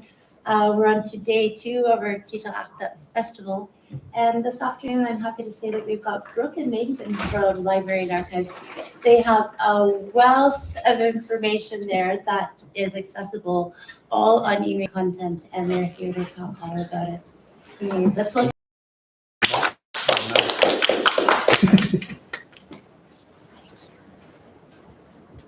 Okay, can everybody hear me okay? Yeah.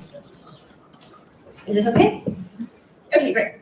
Actually, I might just hold it, if that's okay. Okay, good afternoon. My name is Brooke LaValle. I am a reference archivist with the Indigenous Reference Services team at Library and Archives Canada. And today I will be giving you a quick introduction to archival research and how to conduct that research at LAC. So it's going to be split into 2 parts. I will focus on the archival research, and my colleague Megan will focus on the public collection. So if we could go to the next slide, please. So as I mentioned, I work in reference services, which consists of orientation and genealogy as well. I don't work in those fields, but we have colleagues who do. So reference archivists, such as myself, are here to help you navigate the archival material. And reference librarians help you navigate the published collections. We work on various types of projects with the main goal of facilitating access and improving access and meeting user needs. So we understand that as it stands now, we don't meet all our users' needs. And so we really hope to work with you and see how we can better facilitate access to some of the remote northern communities. In the Indigenous Reference Services team, we provide workshops, presentations, and guided tours as well. And it's all tailored to specific research needs and topics. Next slide, please. So reference appointments are offered with archivists and librarians from Monday to Friday during our service hours. They can be done in person, over Teams, or over the phone if that's better. Generally, during an appointment, reference staff helps you formulate a research strategy, helps you to use our research tools, many of which are online, but some are still in paper format. So we help you navigate those as well. And we help you find the information you're looking for online, whether it's forms to fill out, archival material, published material, etc. And we also help you with navigating the access restrictions that you can sometimes find on archival material. So that's just generally a quick overview of what we do, but can I get a show of hands of how many people have done archival research either at LAC or at another heritage institution before?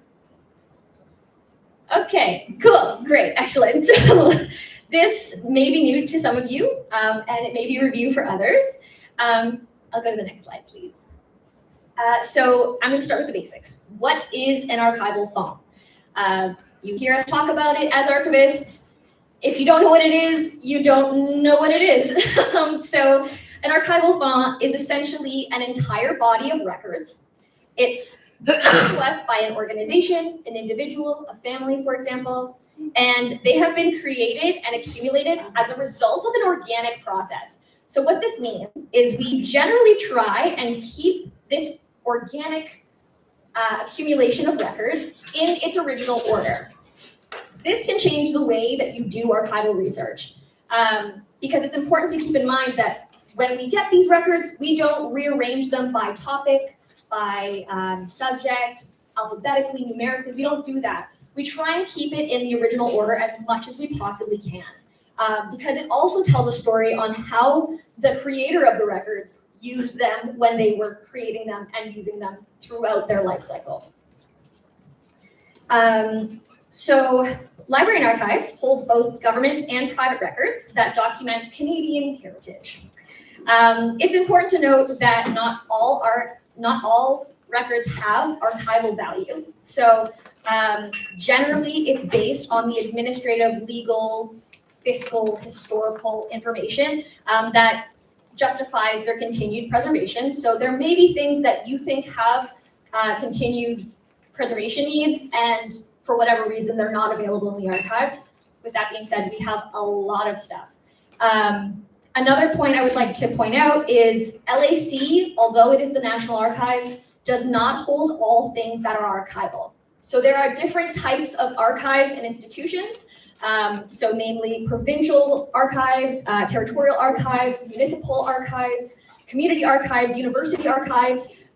They all have different mandates, and they all have the mandate to acquire different types of things. So it's often where we provide you links and kind of avenues to search beyond LAC when we help you formulate a research strategy.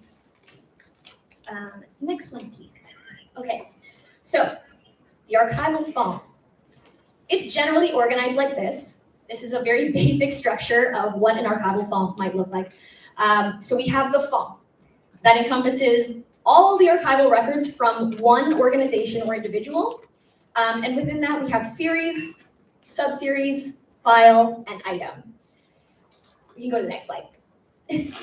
So, yeah, perfect. So as you go deeper into a font, the more specific it gets. So this is important to remember when you're looking at archival descriptions. Archival descriptions, every single level here in our database will be described to tell you what you are looking at, because obviously it's not just laid out as font and item. Everything has a title, everything has content, so we want to give you an idea of what you will find at each level. A font can have many series. A single series can have many subseries, and a subseries can have hundreds and hundreds of files which have hundreds of pages. So it really is a little bit like a nesting dolls situation. So this is generally a basic structure, and the larger the font, we generally don't see a lot of item level descriptions because there are so many items. So those are usually just described to the file level when the font is very, very large. Next slide, please. So as I mentioned, LAC holds both private font and government font. LAC receives the archival records from all government departments and agencies, and usually have an RG number or an R number attached to them in their reference number. Private records are required through donation because there is no legal requirement to give LAC their records. So LAC makes an effort to acquire the records of notable Canadian figures and private organizations who have contributed to Canadian heritage. So on this slide, I have included a very short list of private font examples that document Inuit in some shape or form. And obviously this is by no means an extensive list. My colleagues in the Indigenous Initiatives Division have a wonderful handout that include many of the archival resources that document Inuit culture and heritage. And I highly suggest you check it out. But these are just some examples that we had found. So the Gabriel Gély font, Richard Harrington font, and John Reeves font contain a vast number of art and photographs featuring Inuit and Inuit culture. We also have archival material from different production companies, so Inuit Broadcasting Corporation font. And this includes things like video footage, sound recordings, and research notes from the people who work at Inuit Broadcasting Corporation. Next slide, please. Can I ask a quick question? Absolutely. A font, like a collection? More or less. A large collection in one place? So yes, it's a collection of records from one body. So say like the Department of Indian Affairs, for example, that is one font. Okay. And then so on and so forth. We don't take things from different departments because that is a collection. Yeah. Does that answer your question? Okay. Okay, so these are the government font that I have identified. Again, not an extensive list, but just a place of where you can start within the government records. So we have, as I have listed here, the Indian and Inuit Affairs Program, RG10, Northern Affairs Program, RG85. We also have the records from the Inuit land claim agreements and the ratification committees, as well as records from early colonial contact with the Inuit. So to start your research, you can go to Collection Search. It is our online search engine to browse things from our databases. You can use keywords and reference numbers. So you saw that I had included RG10, for example. That is an appropriate keyword that you can use. And you can specify things like date, media type, and more, just to limit your results as much as possible. Sometimes you can get thousands and thousands of results on our collection search page.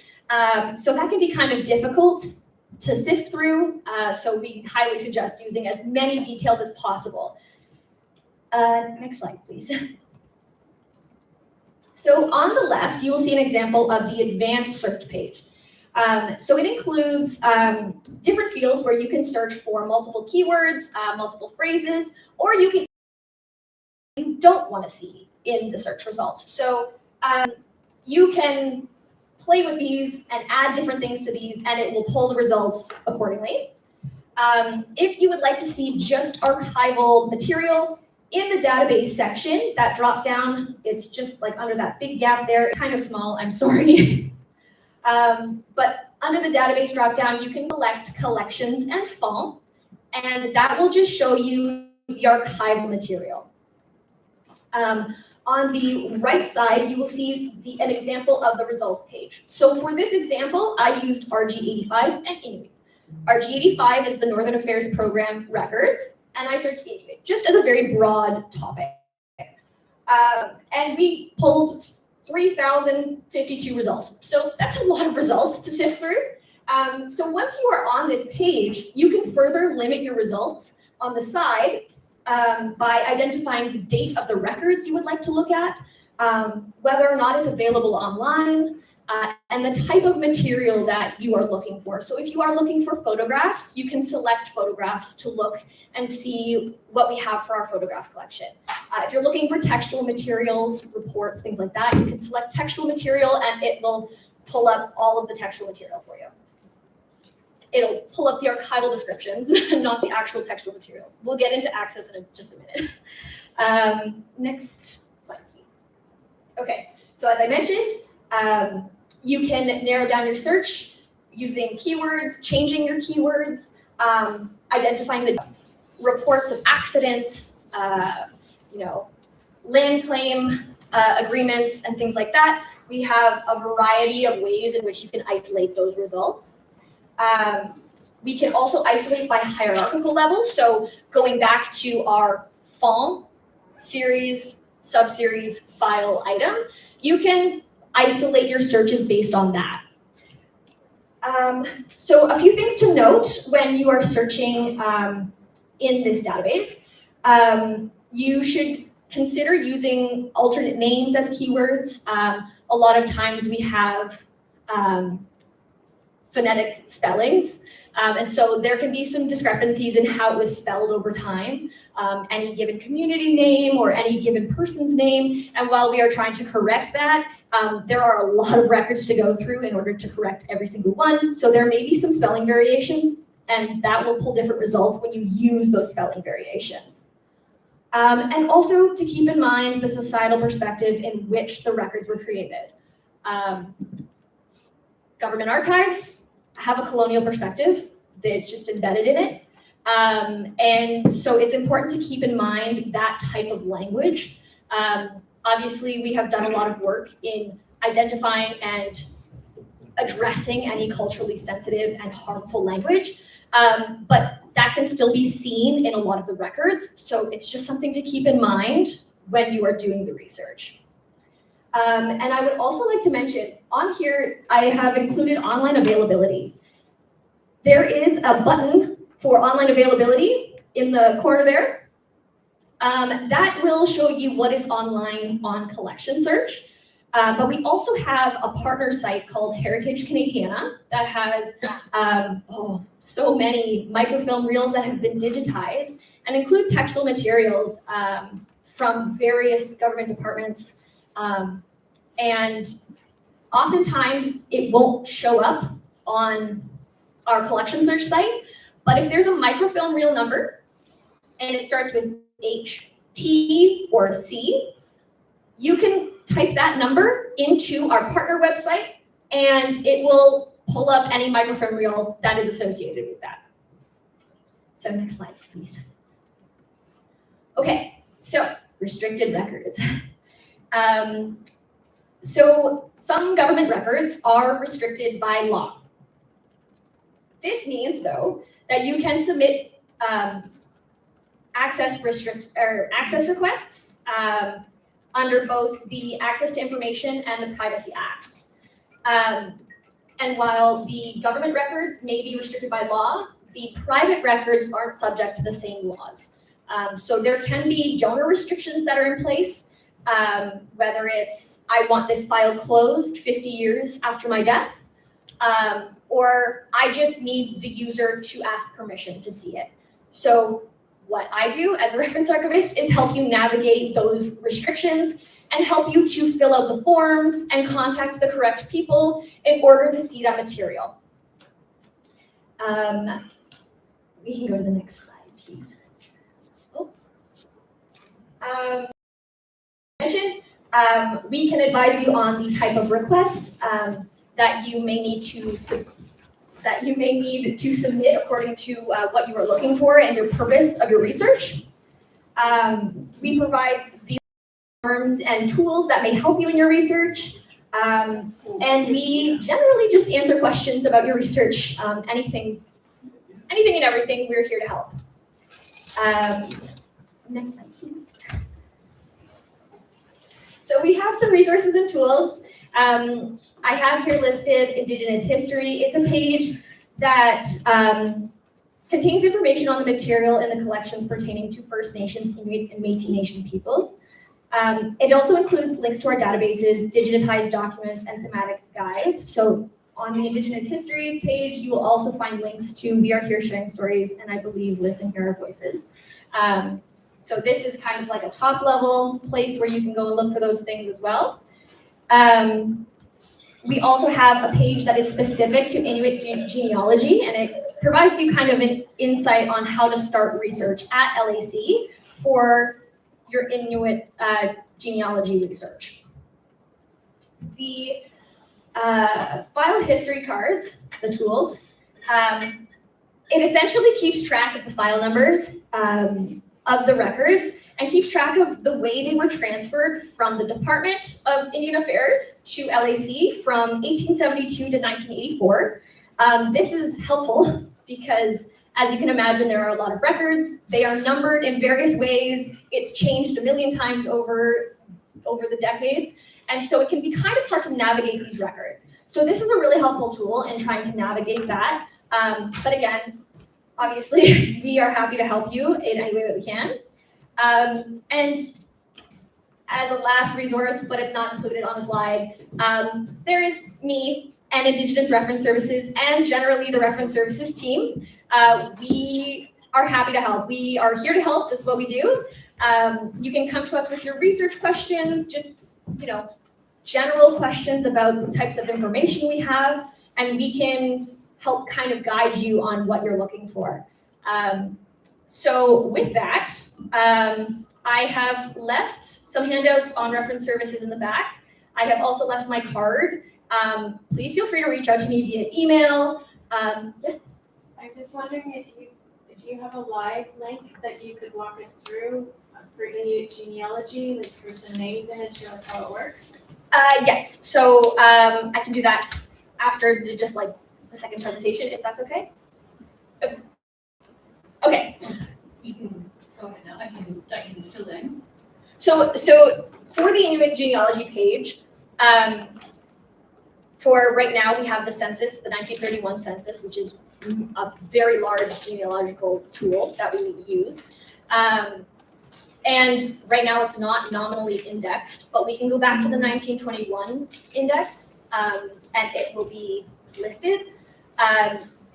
The issue I think right now is that there are spelling errors with the names, I believe, in some of the census searches. So it can be kind of difficult, but I'll show you the census search so far. And I'll do that after. Sorry. So with that, I will pass it over to Megan, and they will talk about the published collection.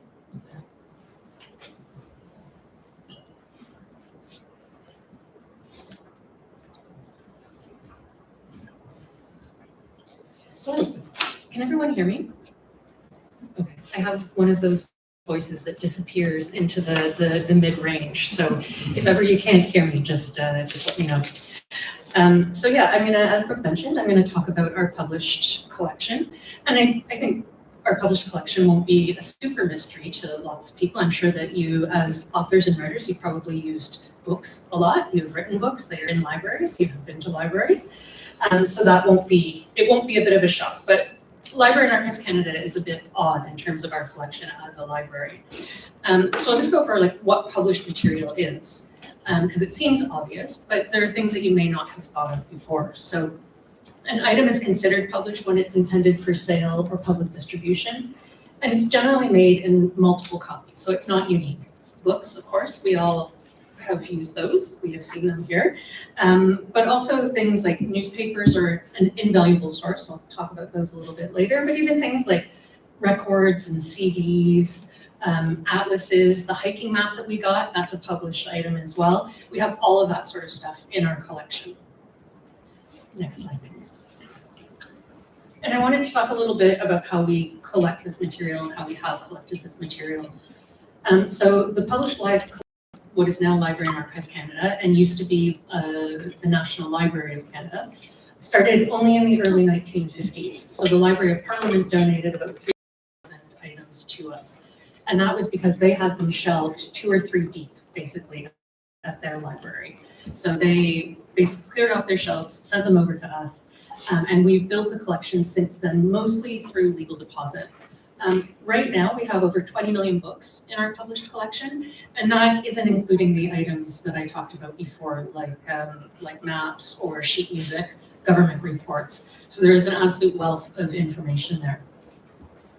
And I won't, we mostly get items through legal deposit, which means that publishers, including self-publishers, are meant to send 2 copies of anything that they publish to Library and Archives Canada. One copy gets put into our preservation collection, and one is put into the service collection.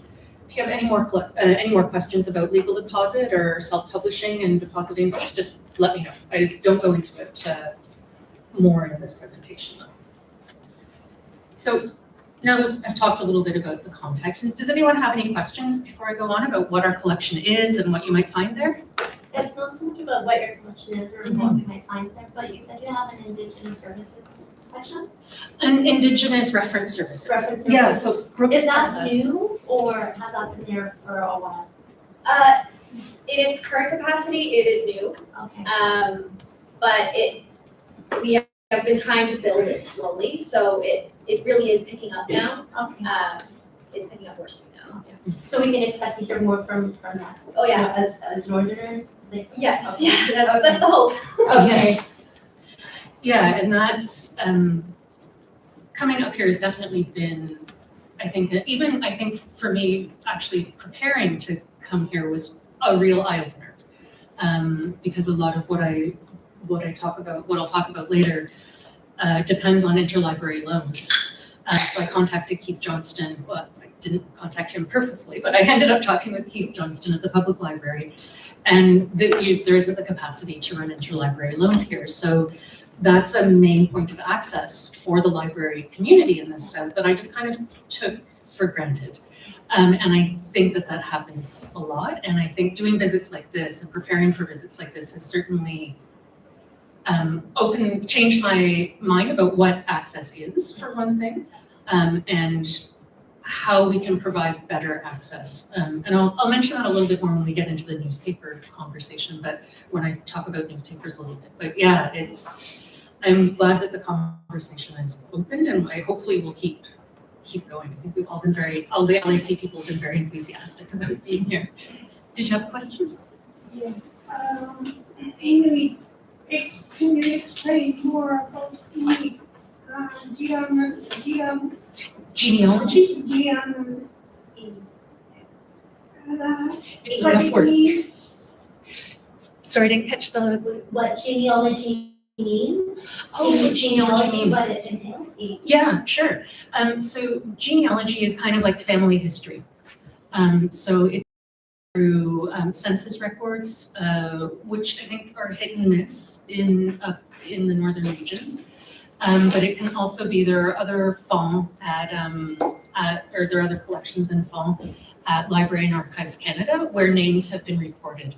And our project naming project also plays into part of that because we collected names for a lot of the photos that we had by going to different communities in the north.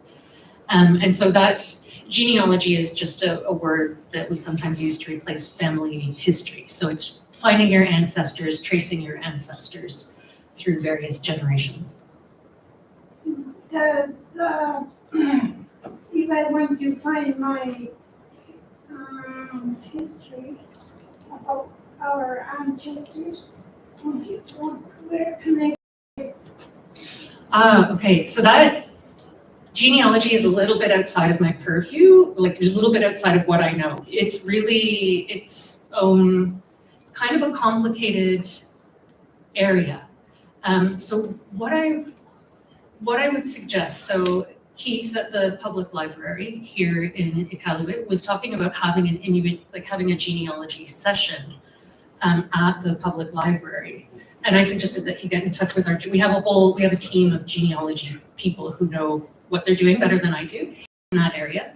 And I suggested it might be good to either bring them up to help with that or to have them, they do sometimes online things where they'll join virtually. So there'll be someone here, but then they would join virtually as well.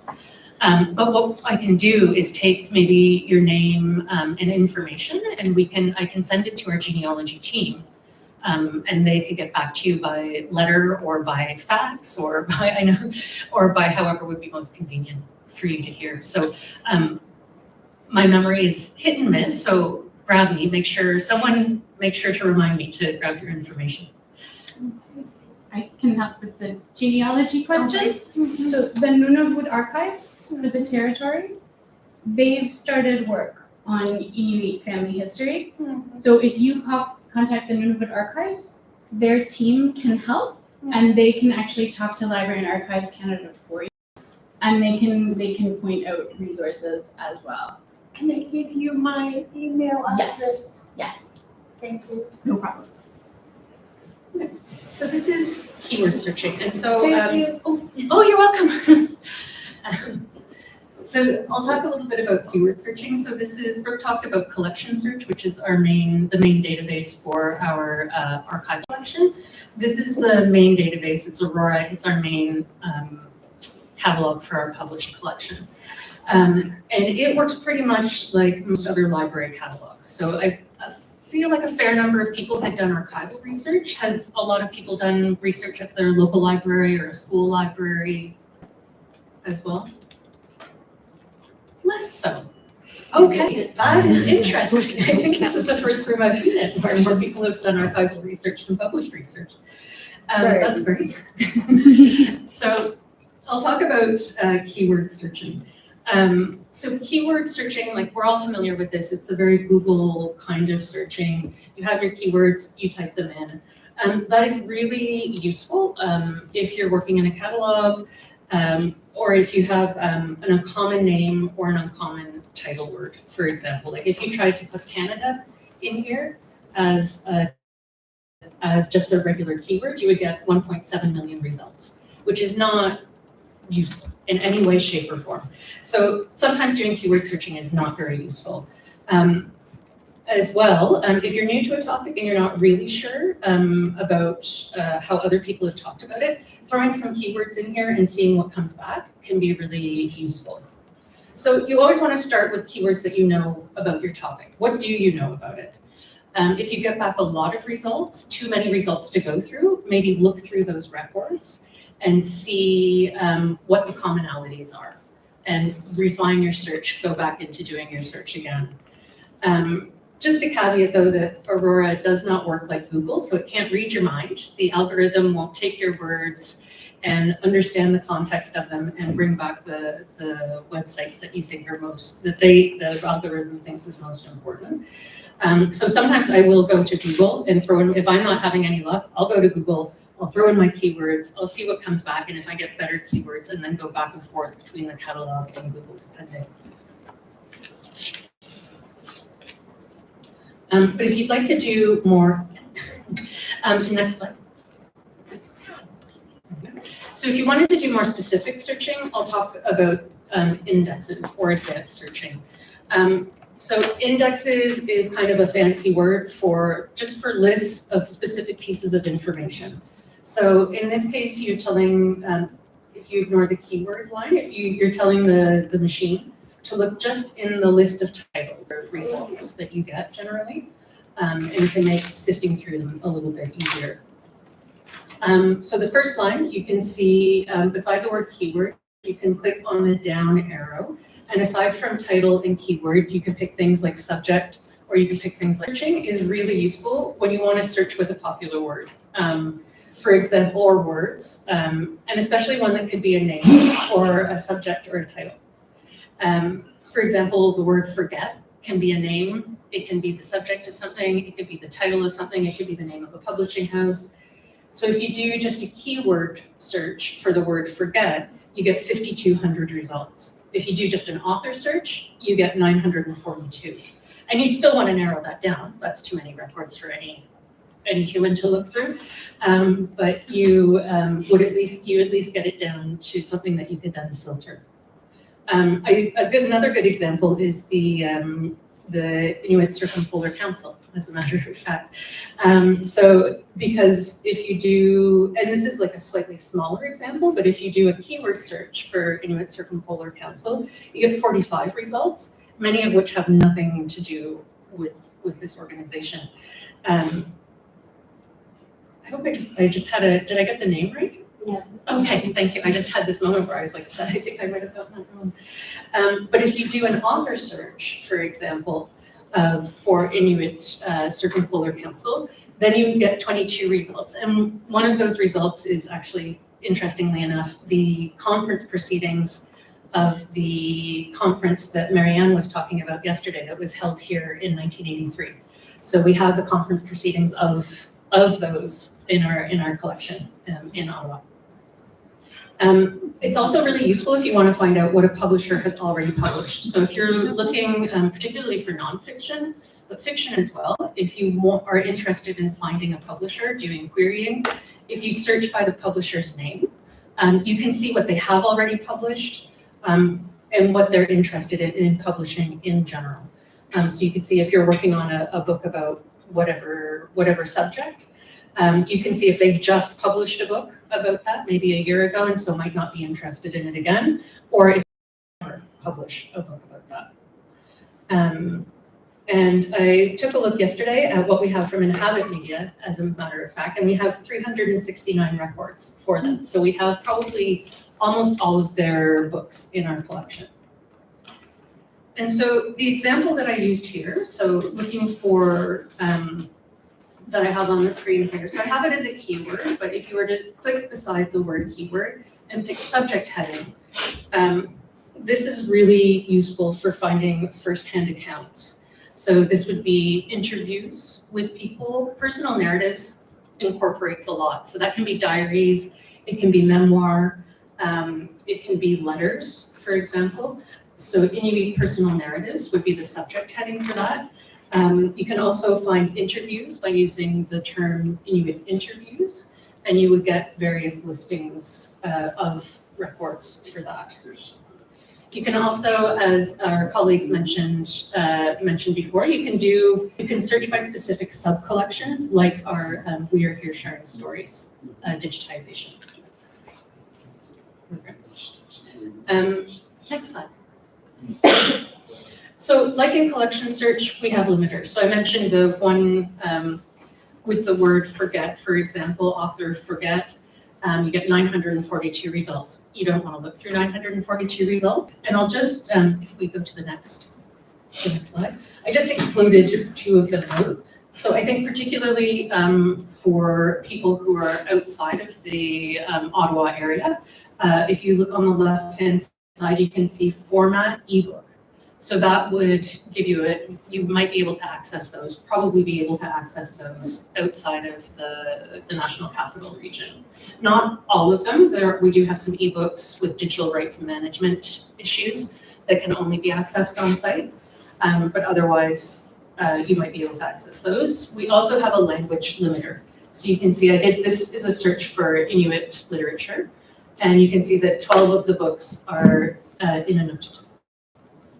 And quite a lot of those would be from Inhabit Media, as a matter of fact. So I'm going to talk about a few different collections now. And I'm going to whip through this. Are there any questions so far about searching the catalog?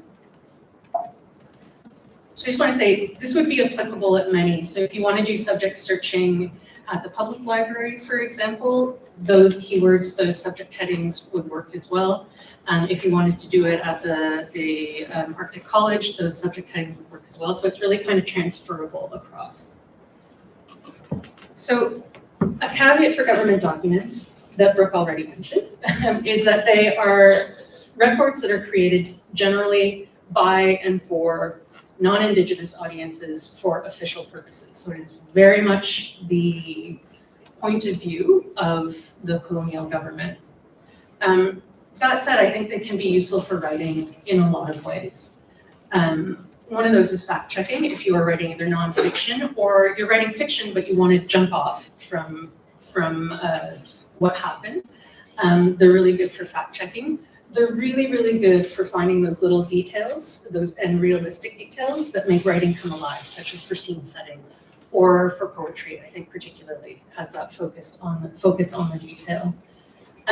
Probably more for fiction and maybe nonfiction. They're very good at capturing the mindset and vocabulary of a point in time.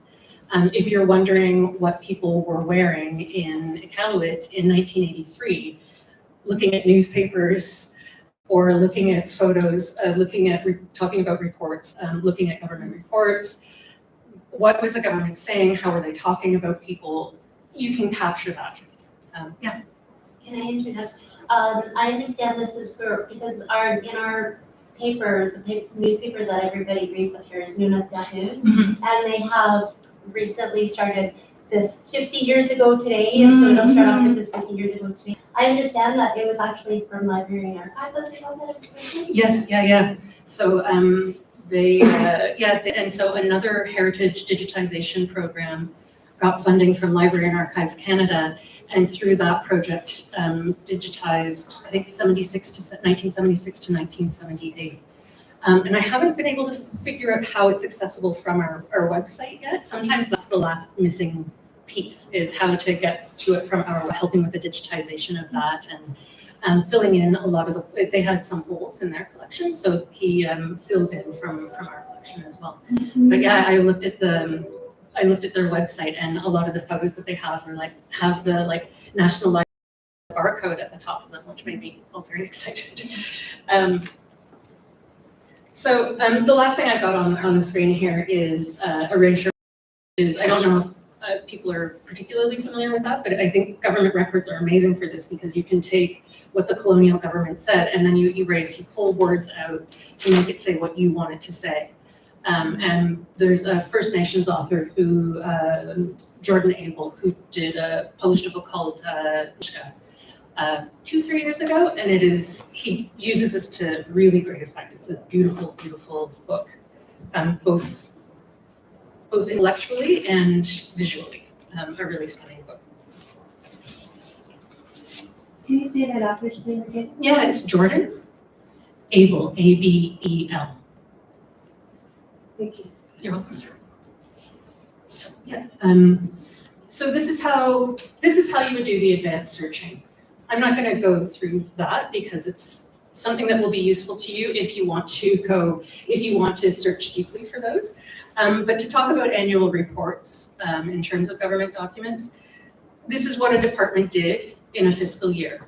So if you want to know what the government was up to, that is a good place to look. And these are not restricted. There are never restrictions on published items. So they're a lot easier to get to than some of the other archival materials.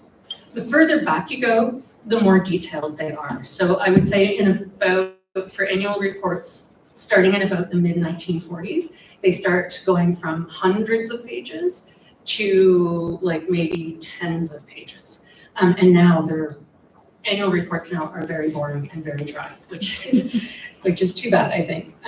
So I think of particular interest would be the reports of what is now ISC, or Indigenous Services Canada, and CIRNAC. Pardon? Diane, yes. It's hard to, they've had so many names over the years that, so we'll go with Diane and its predecessors and what came after it. We do have a database that you can search by keywords, but it's actually quite difficult to use on our website. So I would suggest just come and grab me if you are interested in digging into what the government had to say, and for possible other uses. Let me know and I can help you go through those. I do have an example of what you might find on the next slide. Bibliographies and publication catalogs I think are interesting because if you're looking at what was published at any given time, Diane put out a number of bibliographies over the years of Inuit literature. And these are publications that may have been very small at the time, so you can, and they are often hard to find because copies don't necessarily exist widely. And even in our collection, they could be difficult to find just by keyword searching. So looking at bibliographies, if you're trying to do a thorough search into what has been published before, these are invaluable sources. And periodicals is the last one, and that can really be in terms of government documents, that can be very, very technical. Like if you're looking for like geological reports about, NRC staff who are up here doing research, kind of magazine-like publications as well. And if we could just go to the next slide. So on the left, you'll see a Diane or INAC annual report from 69 and 70. And you can see in the first paragraph there that Whale Cove lived up to its name, and they processed over 100 whales in that year at the plant there, and 30,000 pounds of fish production were from the Rankin area. So, and you can go along down. So it's just like a listing, paragraph by paragraph, of what was happening in various communities around Iqaluit at the time. And on the right-hand side here is a Diane newsletter called Canada North of 60. And this is from November 1973. And so this is some scenes. So you can see that this is one of the exceptions, I think, of the by the government for the government, because it is written clearly, it's in Inuktitut and in English. So they are at least trying to reach the community as well, I think. And it's about 122 students who were attending school in Ottawa and were going home for Christmas. And so this is just one photo from, it's a 2-page spread of all these students who are heading home at Christmas time in 1973. And interestingly enough, when I was talking to Keith at the public library, he randomly pulled some magazines off of the shelf, and I think it was the Inuit News Weekly or Monthly. I can't remember the title of it exactly. Inuit Monthly. The pardon? Inuit Monthly. Inuit Monthly. ITK's magazine. Ah, okay. They have a full run of it at the public library, by the way. He just randomly pulled off the November-December 1973 issue and flipped it open to an article about these same kids. So I don't know, I feel like that's maybe, if you are interested in writing a story or a series of poems or a play about these kids, I feel like they're kind of calling out to be written about. But you can find examples of all of that through. It does take a little bit of digging to really get into those. So go to, is really useful. Starting in about 1995, governments really started publishing more on the web. That's where government publishing really starts. So our web archive starts in 2005. And in some way, like you can see that we have 3 separate collections. So we have a COVID-19 collection, we have a Government of Canada collection, and we have a Truth and Reconciliation collection. Those are the ones that you can search by. There are others in there. And I think a URL search is fairly straightforward. If you ever get a 404 link, you click on a link, you get a 404. If it's a Canadian webpage, you could copy and paste it into here and see if we captured it at some point. So websites never die. You think they're ephemeral, but they stick around. the keyword search, so this is a fairly new tool. It came back in July this year, so I haven't had a lot of time to play around with it, but if we could go to the next slide. These are some examples. So I did a search for of all of the subcategories for in literature. And you can see that we've got 2 of them are from Collections Canada, and that's the website of Library and Archives Canada. You can see that we have one from Inuit News. So we've got one from there from 2019. And then we've got, I think we were talking about the teaching program at Memorial. Were we talking about that yesterday? Mm-hmm. Okay. So we've got something from, my search pulled something from their Bachelor of Education, Native and Northern as well. So back in 2008. So you can really gather a lot of information from these web pages. Okay, next slide. And this is in terms of Inuit voices captured in our database. This is maybe not where you would think to look necessarily, but this is the background information for the Royal Commission on Aboriginal Peoples from the published in the mid-90s, but the information was collected in the early 90s. And in this case, it's all of the supporting information. So it's reports submitted by groups from across Canada, it's transcripts of hearings, and that's what I focused on in this search. So I limited it to Northwest Territories, because this is the early 90s. And I limited it as well to transcripts, because I wanted it's people talking at hearings, and I wanted to be able to see those voices. So these are all digitized.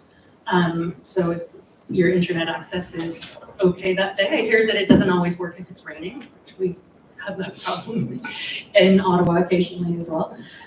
So if it happens to be a clear day, you can download these and look through them. And it is transcripts of people talking, in this case, about literature. And we'll go to the next slide. And this is my last slide. So one of our main collections, we have an amazing collection of newspapers at Library and Archives Canada. Thousands of newspaper titles in our collection, and they really run from national dailies like the Globe and Mail down to very, very small community and student newspapers.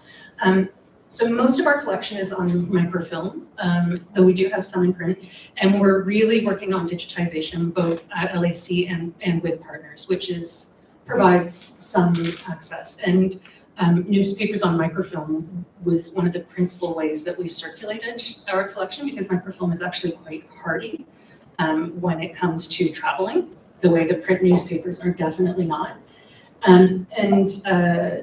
It's a really, as I was saying before, this is like an amazing way to find out what people were wearing, what people were interested in, how they were talking about any given subject at a point in time. And this is the Inuit newsletter, and this is the newsletter that became Inuit News. So from 73, this is the first issue. So from February to 73 to early 76, it ran as this newsletter, and then the name changed, and I believe they incorporated and have run since. So this was one of my real learning points here. We'll go to the next page. This is like kind of the star of our collection, where I'm like, oh, we've got 20 newspapers from Nunavut, and we can send them to you on microfilm, but I have realized that I'm shaking heads. No. I went to the public library yesterday, 2 days ago. There isn't a microfilm reader there. I know that the Arctic College will do some interlibrary loan for the public if they have the capacity, but I'm not, it sounds like they are having staffing issues as well, and so may not have this capacity. So this has started me thinking about ways in which we can make the newspaper collection more accessible. I think one way might be through our We Are Here sharing stories, but also through indexing as well. So if we have librarians maybe in our Indigenous Reference Services section going through these newspapers and doing an index of them, so you could see whose birth and death announcements were in there, but also when were discussions about this happening? And then you would be able to order copies of those specific pages instead of trying to sift through tons and tons of newspapers. But digitization is, also, the more we can get digitized, the better, even though that is not the end all be all, as I think we sometimes like to think of. So.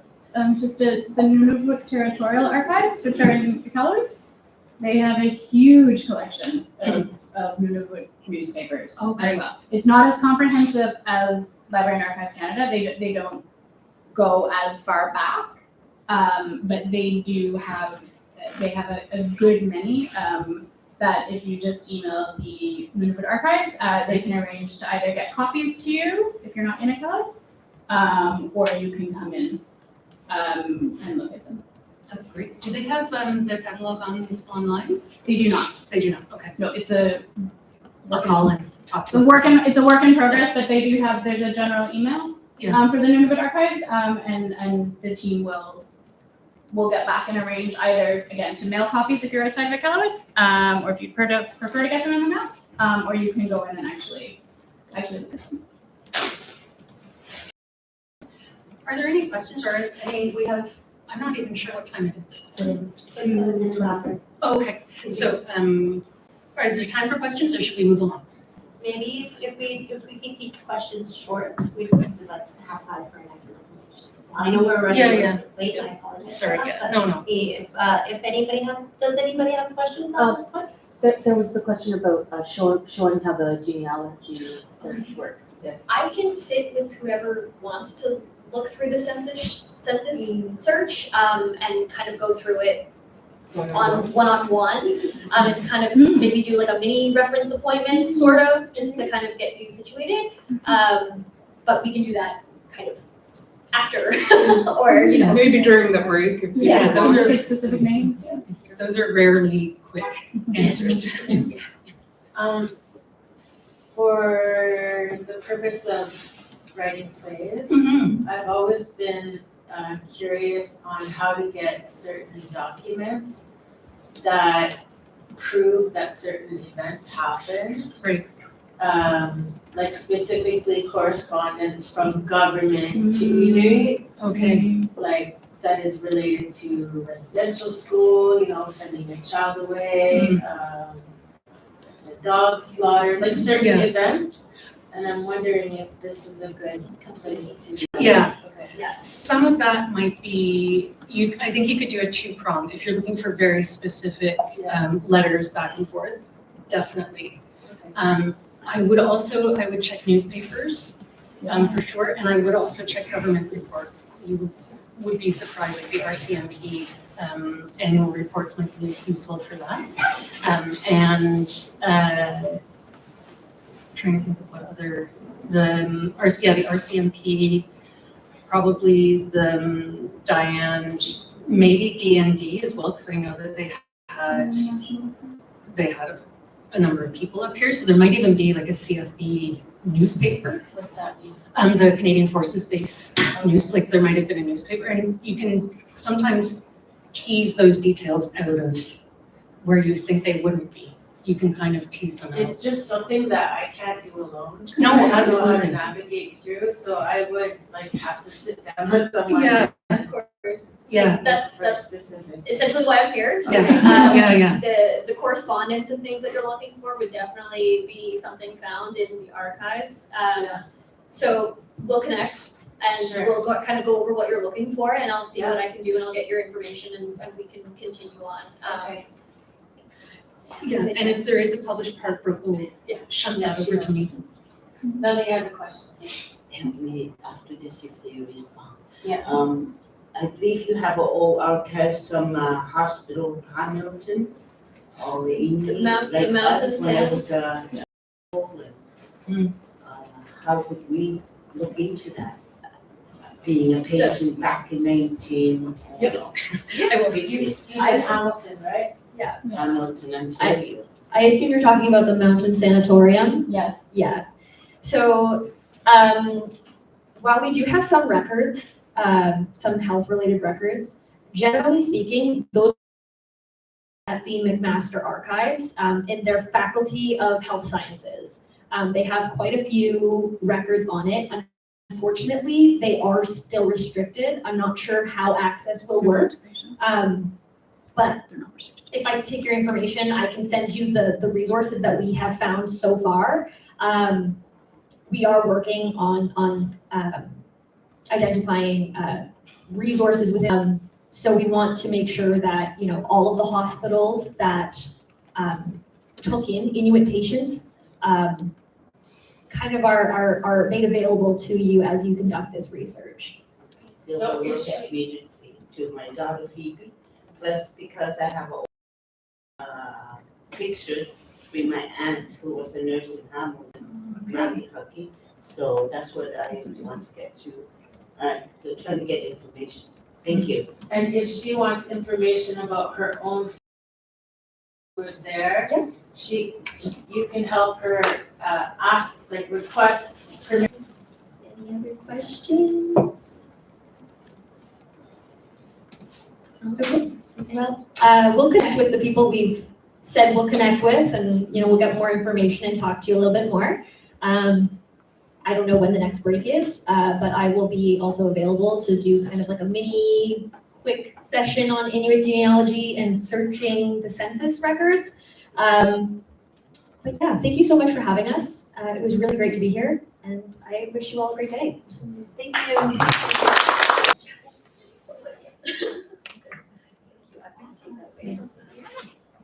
you ready to go?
Bill Flowers. Bill Flowers is originally from Wrigley.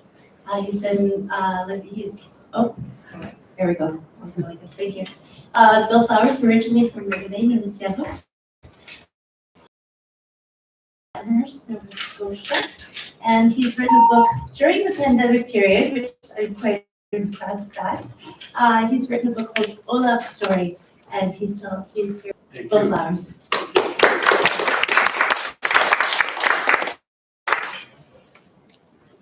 Thank you.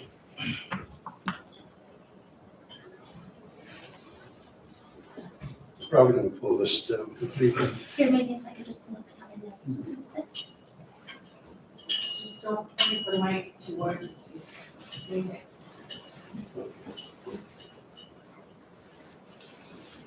Testing. I guess you can all hear me.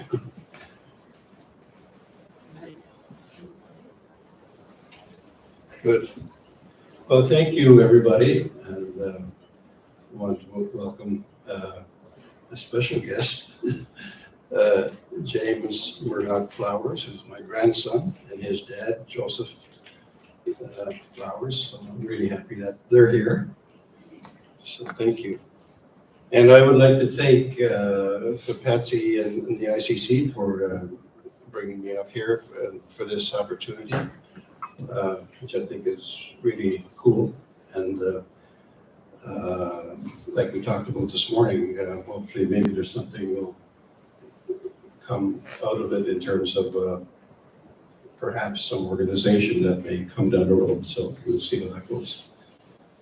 But I just wanted to talk to you about, how an idea, for a story goes from just an idea in your head to this here.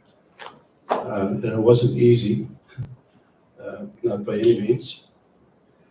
But it was a passion. I enjoyed the writing. I wrote many nights late into the night, and also I guess I should tell you it's a story that I had in my mind for a long, long time. I should also tell you I was reminded quite rightly that the story itself deals with a crime and substance abuse and suicide as well. So I want to put it out there as a caution because those kinds of things may trigger some emotions. It's possible. So I put it out there just as a warning. So I never thought that I'd be saying this. This is my thing, my copyright that's registered in the Library of Congress in Washington, D.C.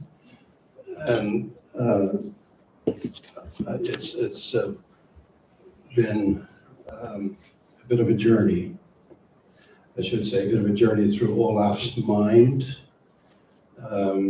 and how he deals with the various things like trauma, various forms of trauma that he had experienced. Before I get to that, I should tell you a little bit about my background. I grew up, which is part of the Nazi Road in Labrador. It was a small community in the 50s, a handful of people, maybe 40, 50 people. And we had of course, like many northern communities, didn't have any running water, didn't have any electricity, didn't have any telephones or television or anything like that, or nursing stations. So it was a remote community. But my parents were both fairly well educated for the times. Both had grade 11 and 10. And they viewed education for their children as something that's very important. And it was a large family, 8, I guess, considered at large. I was the third youngest in the family. So I knew what it was like to have lots of competition with your siblings and stuff like that. But my father always read, and he had a collection of books that he subscribed to from different book clubs and magazines and various print formats. And I loved his collection. And he also read to us. I remember when I was like 4 and 5 and 6 years old, me and my sister, he would read to us at night and by lamplight. I mean, those are really, really good memories now, today.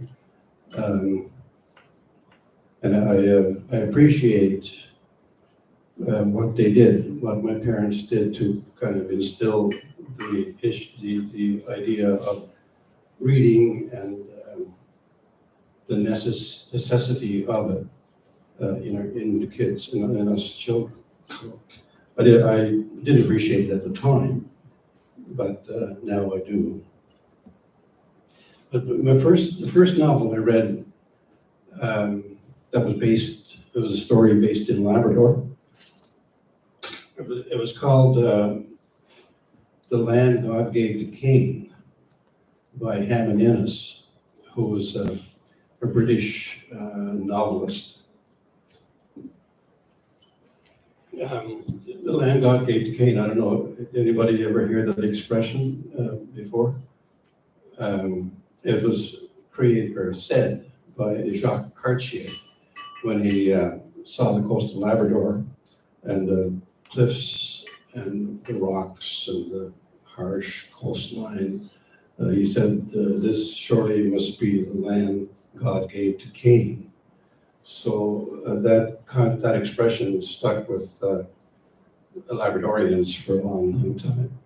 I don't know actually what Jacques Cartier was trying to say there, but they call Labrador the land God gave to Cain. Anyway, this novel was called that expression, and it was about a mystery set in the Labrador backcountry in the 1950s when they were building the mines, the iron ore mines there. It's so long ago since I read it. I think there was a gold mine that was kept under wraps, and it was part of the story, like a bit of a mystery about it. And the second novel I read that was based in Labrador was called White Eskimo. And it was about, I read that one in the 70s, early 70s. It was a writer from Newfoundland named Harold Horwood, who based the novel, the fiction, on some real characters in Labrador at the time, in the 40s and 50s, I should say. So I think that novel is out of print, but it was a good story. It was both fur traders, a fur trader that was operating just near Nain in Labrador.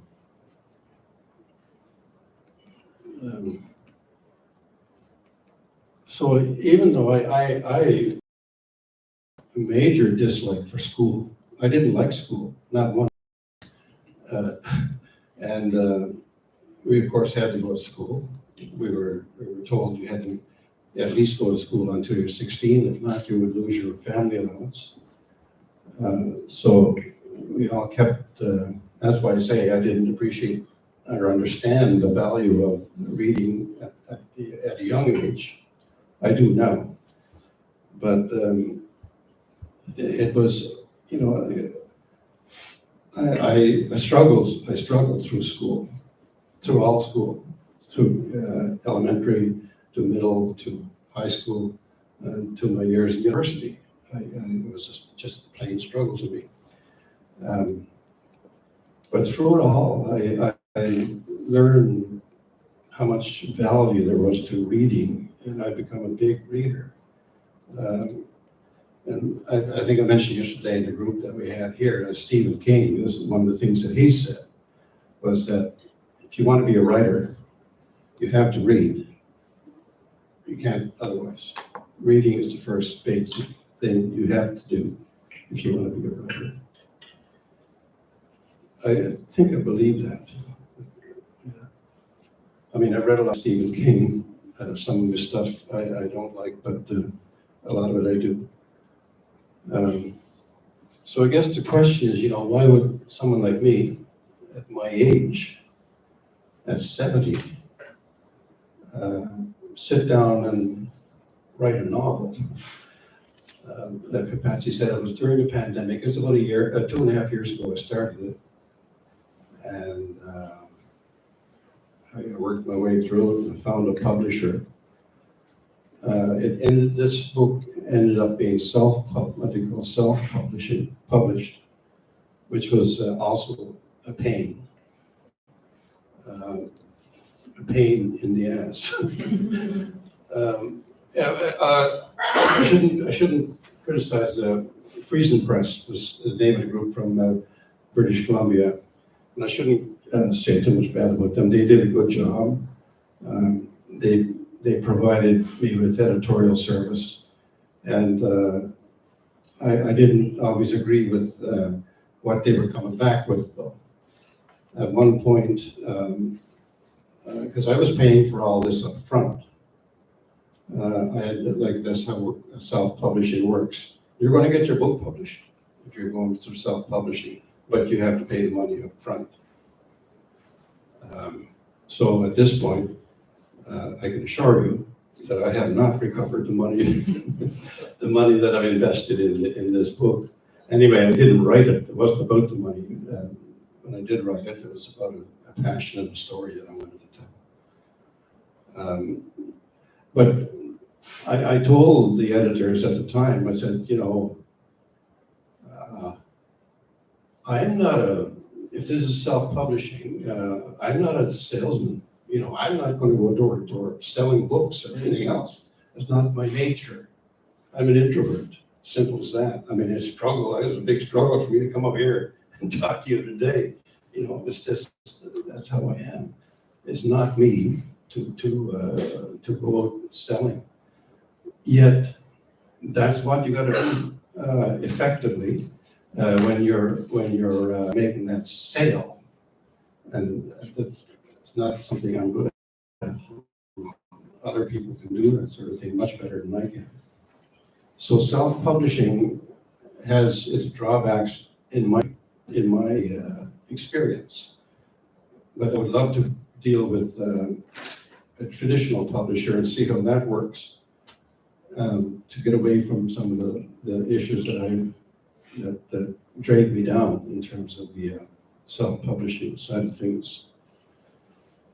So that's one of the issues, advice that I would pass along to people who are starting to write. The other thing about writing is you're going to have get a lot of advice, right? Whether you solicit it or not. People are going to, your editor is going to give you advice. Your friends are going to give you advice. This one's going to give you advice. Stephen King, again, in his wisdom, said, for example, the use of adverbs. Be careful with those. You can have too many. He said 1 every 100,000 words, which I don't think that's possible. I think that's a bit of a stretch, but I understand, that it can be overused and it can be irritating when you're reading. Other words like simple phrases that you hear every day, or words that are overused. Like the words, like somebody advised me one time, don't use the word special. I was writing something that said the word special in it. And she told me, that's overused. That's way, way overused. So if you look through Olaf's story, you won't find that word anywhere between the covers. Because I just stayed away from that particular one. But there are others as well. So when I was dealing with my editors, I was telling the group again here yesterday that the big chunk of the editing that they did, which cost me money, they came back to me. This book is 80,000 words. If you're down into a 50,000 word area, my understanding is that you're into what they call a novella, a shorter novel. So anyway, the Friesen Press editor came back to me and said, or the feedback they were giving me was the edits were, first of all, they killed off one of my characters. And then they changed that story line. They cut out some of the sequences of dreams, the nightmares that are part of the book. And anyway, they cut it back to what a 2/3 edit, and I threw it out the window. Especially the changing my characters part, because when I'm writing, and I'm sure when most people are writing, I play God a little bit, and I decide when my characters die or when they live, right? Whether it's a character or a dog or whatever, not an editor somewhere else. So that's how I approach things. Like it's my story I'm trying to tell here.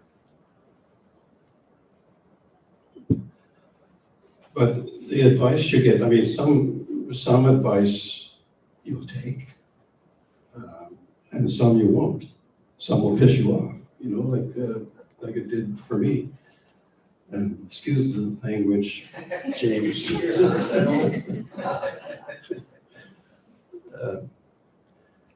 Yeah, so, and the other thing was, at one point, people told me, you got too many characters in this book. The book starts out with a profile of this character and that character, some of the key characters, maybe half a dozen of them.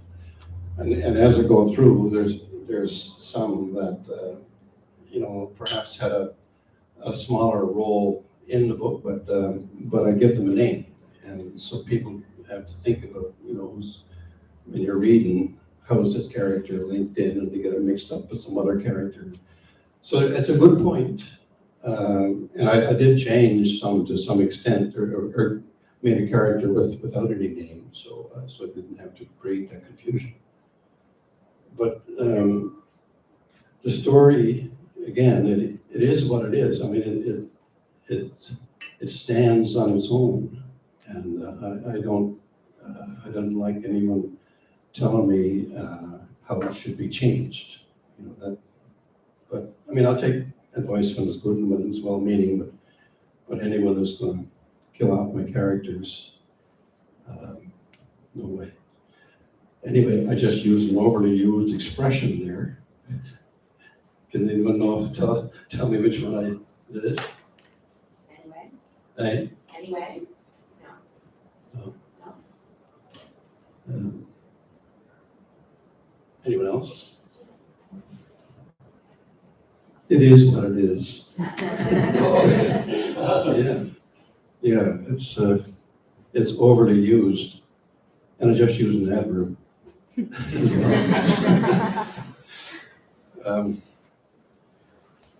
So I better practice what I preach. Anyway, it is a big investment in time and money, but it was a dream I had to write this story, and eventually it came true. So I'm just going to read a little bit from the book. If I can manage to do this without dropping the mic. Olaf was a young man. He was born in Labrador in a place called Twin Rivers in 1994. And he, at the time of the writing of the book, he's at university. He's actually in law school. And he has a fantastic memory. He has a photographic memory. What the official word is eidetic memory. EIDETIC, eidetic memory. Now, the only other time I heard the word eidetic memory was, who's seen Inventing Anna? About Anna Delvey. Yeah. Good movie, good series, really, really good.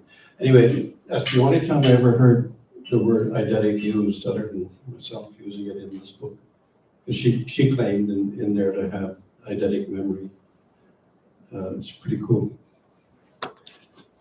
So Olaf has that kind of memory, and he's had it all his life, and he's like there's no limits to what he can't remember. So I'm just going to read prologue here. My name is Olaf Williams. I was about 1.5 years old when my mother, Abigail Williams, was strangled to death in front of me at our home in Twin Rivers, Labrador. That was in the winter of 1996. I grew up not knowing what it was like to have a mother. The closest I had to a mother, I think, was my Aunt Grace, my father's sister. She was always good to me and seemed to understand the stuff that motherless children tend to go through.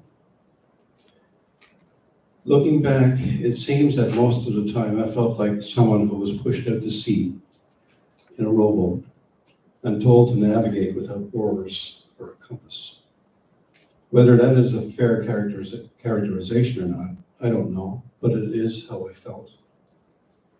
For most of my life, I did my best to avoid stories of my mother's killing or reading reports about it. I worked hard to keep all that out of my thoughts.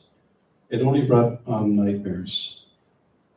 Besides, I didn't trust any of the writers who put their stories out in print because they often took liberties in their editorializing in order to color the story. I was an only child, so growing up in Twin Rivers became a lonely existence. Maybe lonely existence is what I'm used to.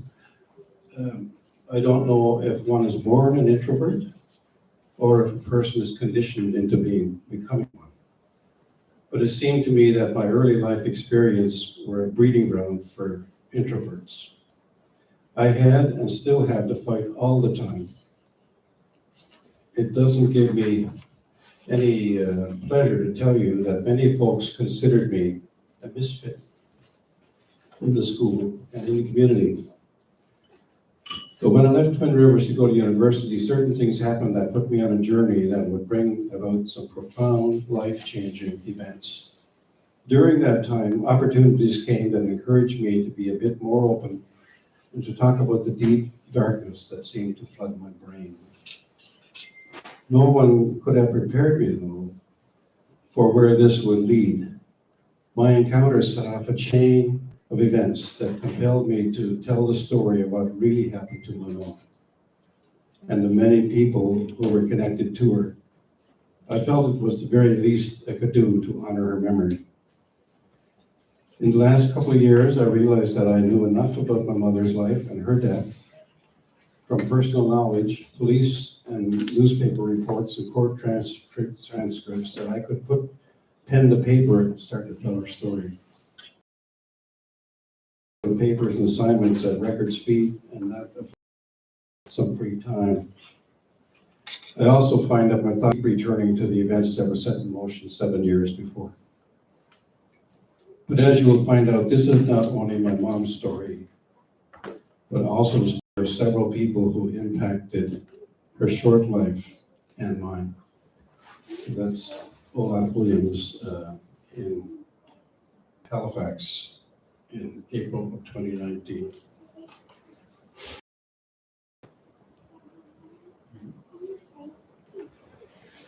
And I also have to invite and welcome another grandchild, Jacqueline, who's sitting there with her father and her mother, Jane. I'll just continue reading a bit more. Just when you want to stop me, yeah, just let me know. So in this chapter here, I talk a bit about myself. The I in this is Olaf, of course. So it's called me, Olaf. Dalhousie University, Halifax, March 2019. I was born in Twin Rivers, in the indigenous Inuit community in Labrador on August 16, 1994, not long after the first Gulf War Desert Storm. I have some Inuit blood in me from generations back. I haven't pinpointed that yet, but I will in time. With a name like Olaf, I thought I must have been named after one of the Andersons farther up the Labrador coast, where there are many families of Norwegian ancestry. On caribou hunting trips to the Barren Lands, my father often met up with hunters from these families around a place called Sweet Home, near Cape Strawberry, and they would end up traveling together. But in fact, I was named for one of my father's war buddies, a second-generation Canadian named Olaf Jensen. His father came to the country from Denmark and was somehow connected to the offshore fishery.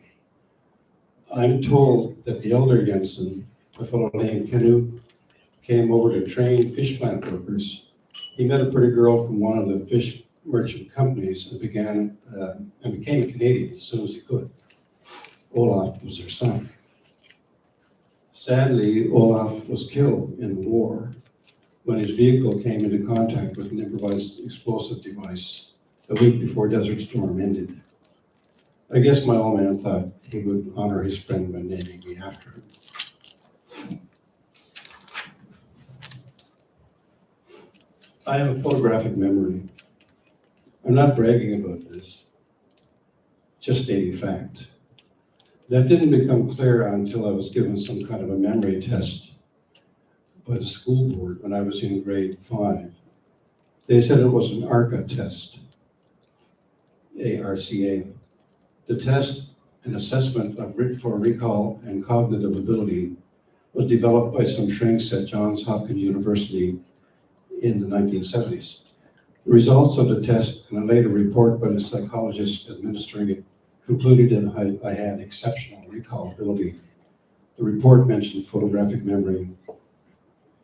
I know one thing, whatever it is, whatever label it is, the stuff gets burned in my memory and stays there. I can call up stuff like sights, scripts, and sounds at any given moment. I'm editorial advice in censoring some of the words. So there's the odd one there, odd four-letter word. There are not many of us in the world, really. Every few years, there is an international meeting of persons with photographic memories and high recall performance. It is like the gathering that celebrates redheads, I read about one time, but definitely not in the same numbers. I have followed their meetings on the internet. They seem to do fun things, competitions and things like that, and I plan to attend one someday when I can find the money. They are always held in New York City, which isn't cheap. I have read the King James Version of the Bible, from cover to cover. And if you want to quiz me, pick any book, Old or New Testament, doesn't matter, any chapter, any verse, and I can tell you what it says. You can pick any page number from The Old Man and the Sea or The Grapes of Wrath, and I can recite any paragraph, every paragraph written on that page. I've also read all the works of Shakespeare and can rhyme off passages at length for anyone who wants to experience death by boredom. Christopher Plummer would have loved to have been able to rack my brain. For a social studies class in high school, I read every volume of the Royal Commission on Labrador and the one on Aboriginal peoples. I had even read the Warren Report on the assassination of John F. Kennedy. I didn't agree with its conclusion that assassin Lee Harvey Oswald acted alone in November of 1963, but hey, we can all have our theories. Most my age would not have heard tell of the Watergate scandal in the United States. but I read all that stuff. Everything that Woodward and Bernstein wrote. I can tell you about the informant Deep Throat, as well as Haldeman and Ehrlichman and other players, John Mitchell, John Dean. Do you know who Sam Ervin was? I can tell you exactly how he led the Senate investigation into Watergate and Richard Nixon's role in wiretapping the headquarters of the Democratic Party. My point is, everything I see and hear, I retain. One of my favorite pastimes in school every now and then was fact-checking the stuff that teachers were telling us. Some of them really hated being challenged. Once when I was in the 10th grade, my history teacher was trying to explain our freedoms as Canadians and said that Canada has always been a free country and our soldiers have and will fight and die to make sure it remains free. I looked around the class and noted that most eyes were glazing over, as was usual in history classes, suppressed yawns. I thought it might be a good time to challenge a teacher. Perhaps it would wake up the students. So I put up my hand. Yes, Olaf, you're saying that Canada has always been free is factually incorrect and misleading, I said.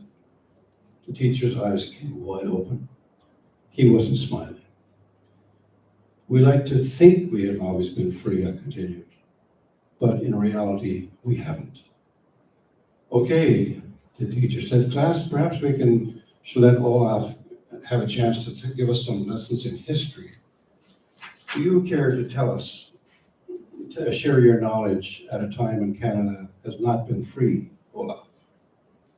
He was being sarcastic, and that threw me for a small loop because it became clear to me that he was going on the defensive. Not that long ago, actually, I said, October 1970, during what was called the October Crisis. Who knows what the FLQ was? I looked around the class, blank eyes. I looked at the teacher, who was staring back at me with a red face. I read his mind.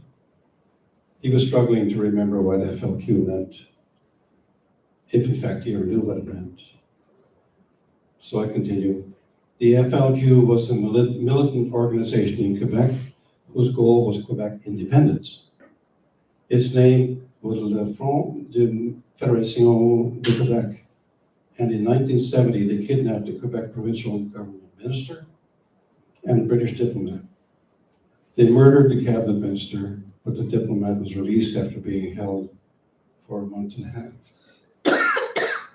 In response, Prime Minister Pierre Trudeau implemented the War Measures Act, and by doing so, every Canadian lost their right to security. Police and military in that period of time were allowed to enter, search, and make arrests in any home in the country without a search warrant. Canadians lost their freedoms during that period. Perhaps trying to test the extent of my knowledge, the teacher asked me how long this situation was in effect. It was in effect until April 1971. How many people were arrested? 497. Thank you for that piece of history, Olaf. You're welcome. I don't mean to cut you off here, but we're running a little bit short on time. Okay. Would you be okay with maybe giving a summary of the rest of your book and then maybe we might have some questions, if that's okay? Yeah, okay, sure. Okay, thank you. Well, the story takes place in the 90s. There's a murder. His mother gets murdered. I guess I said that. And he witnesses it at a very small child. And where he has a photographic memory, he still has it in his mind and he buries it. So he's traumatized by this. And he has a lot of nightmares. He's also mistreated by his father, who's suffering from PTSD after the Gulf War. So he's had a tough upbringing. But as he gets out and goes to university, he meets a doctor through a girlfriend that he meets at university, and she introduces him to a psychiatrist who draws it out of him and draws the whole story out of him. So that the person who did the killing was actually, there was an injustice. Like he's serving time for something he didn't do. And that's been bothering him all those years. And actually, he didn't really know until the psychiatrist. So there's court cases, the actual trial, and then the period where they make application, because there was the evidence that they gave could not have been available at the time of the death because the person was too small. 20 years later, there's new evidence, and so the victim of the miscarriage of justice gets things right. They right or wrong, and so various things happen as a result of that. Some compensation award and stuff like that. I read the book, and I have to say it was really fascinating. It was very fast-paced, I found. There was a lot going on, and it was really, I had my mother read it. Her comment was that it was like it was real life. In real life, there's this going on, and there's that going on, and oh my goodness, on top of that, something else is going on over here. And you really brought that all together, like all these, intermingling events happening and related, and I thought you were very good in having all these, and you had, how you were saying in the beginning, you had all these different characters and the development of these different characters. And when we were talking previously before this, you said that, like the actual writing of the book happened during a very short time, during the pandemic period, but you had actually been thinking about this book for a long time before. Can you tell us a little bit about that? Yeah. The writing itself took place over the bulk of it, I should say, about a 6 or 7 month period. But it's a story that I had developing in my brain for decades. Like I thought about this concept, this idea, way back when I was young, 30 years old. And I wondered if there was something that actually happened in my youth that made me think about this. Did I experience something, or did my sister experience something at a young age that we're burying here, or whatever?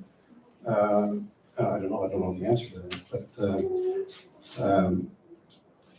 but yeah, it was a story that the concept was in my head for a long time. The details of the story and the characters, I had to create those as I was writing the book.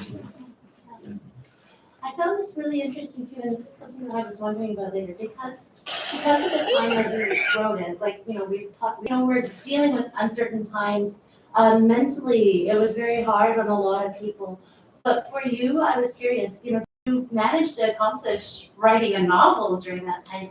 Would you say that writing that creative outlet, having that creative outlet was in a way like mental health?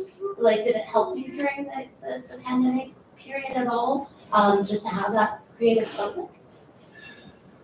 I don't know if I can attribute any of it to the pandemic or not. It just well, maybe I can to some extent.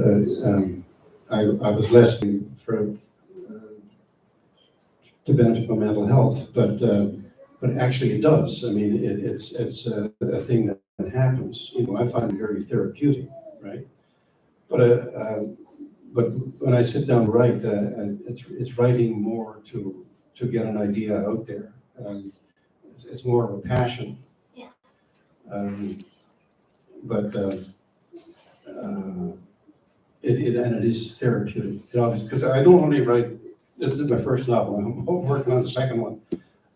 But I also write political commentary as well, and I've had several articles published in a national magazine. So I find that is also helpful. And now that I'm retired, you know, you can say all kinds of things and not worry about, you know, who the hell is gonna shoot you down. So, I think there's another question. okay, sorry. Yes, and thank you for the book. I arrived from my trip and my daughter says, you gotta read this. So I did. I read it in one sitting. I hadn't even gotten to my house yet. I went to my daughter's house and I read it. They gave me supper and everything. And I had to keep on telling myself, this is a novel. Yeah. This is not recounting something that happened, you know? And because you feel that you're reading the life of a real person and real events that happened. And when you're reading a book, you often have to flip through who is who did what. But I found that the way that you've written it, that I was able to remember that person did this, and did that. So everyone do read it. Yes, thank you. I love that comment. Yeah, you read it in one sitting, you said? That's pretty cool. I love that. I kept the chapters short. There's 2 or 3 that are long. The court scenes are quite long, but generally the chapters are short. And I see short chapters as, you know, it whets your appetite for the next one. Like it keeps you moving through, right?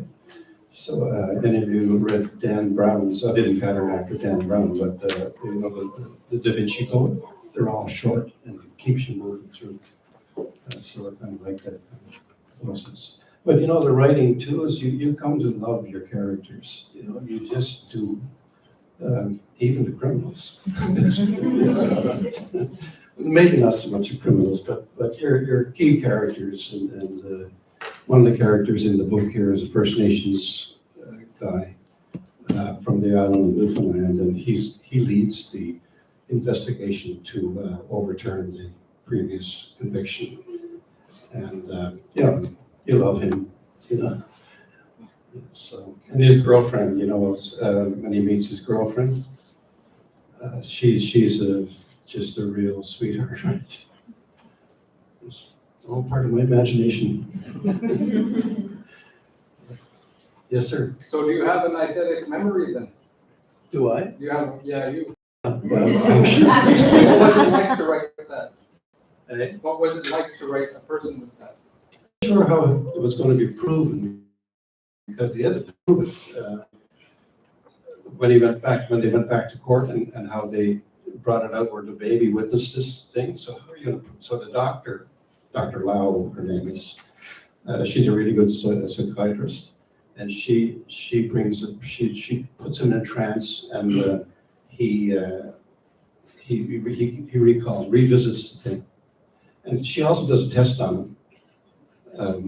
She puts up a barcode, allows him to look at it for 10 seconds, and then they take it away, and he has to replace that barcode, and he does it exactly the way he saw it.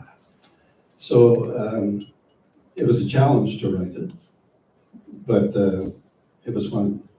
Yeah.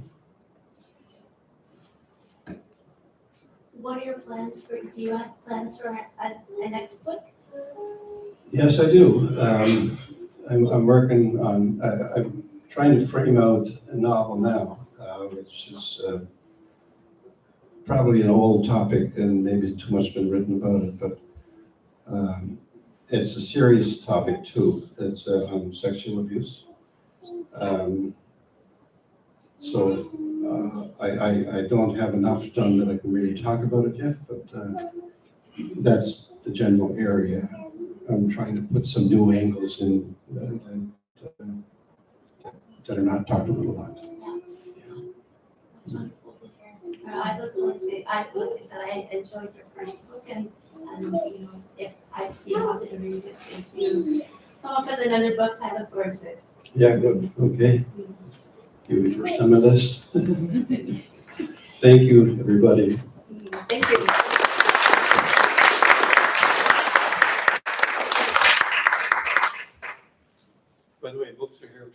Jeez. At the low price. And it's an enjoyable book. I do stand by that. Okay, we just maybe take a couple minutes just while we get our slide together for the next one. Next we will be having Dennis on. And, yes, we'll tell you all about that next one. Yeah.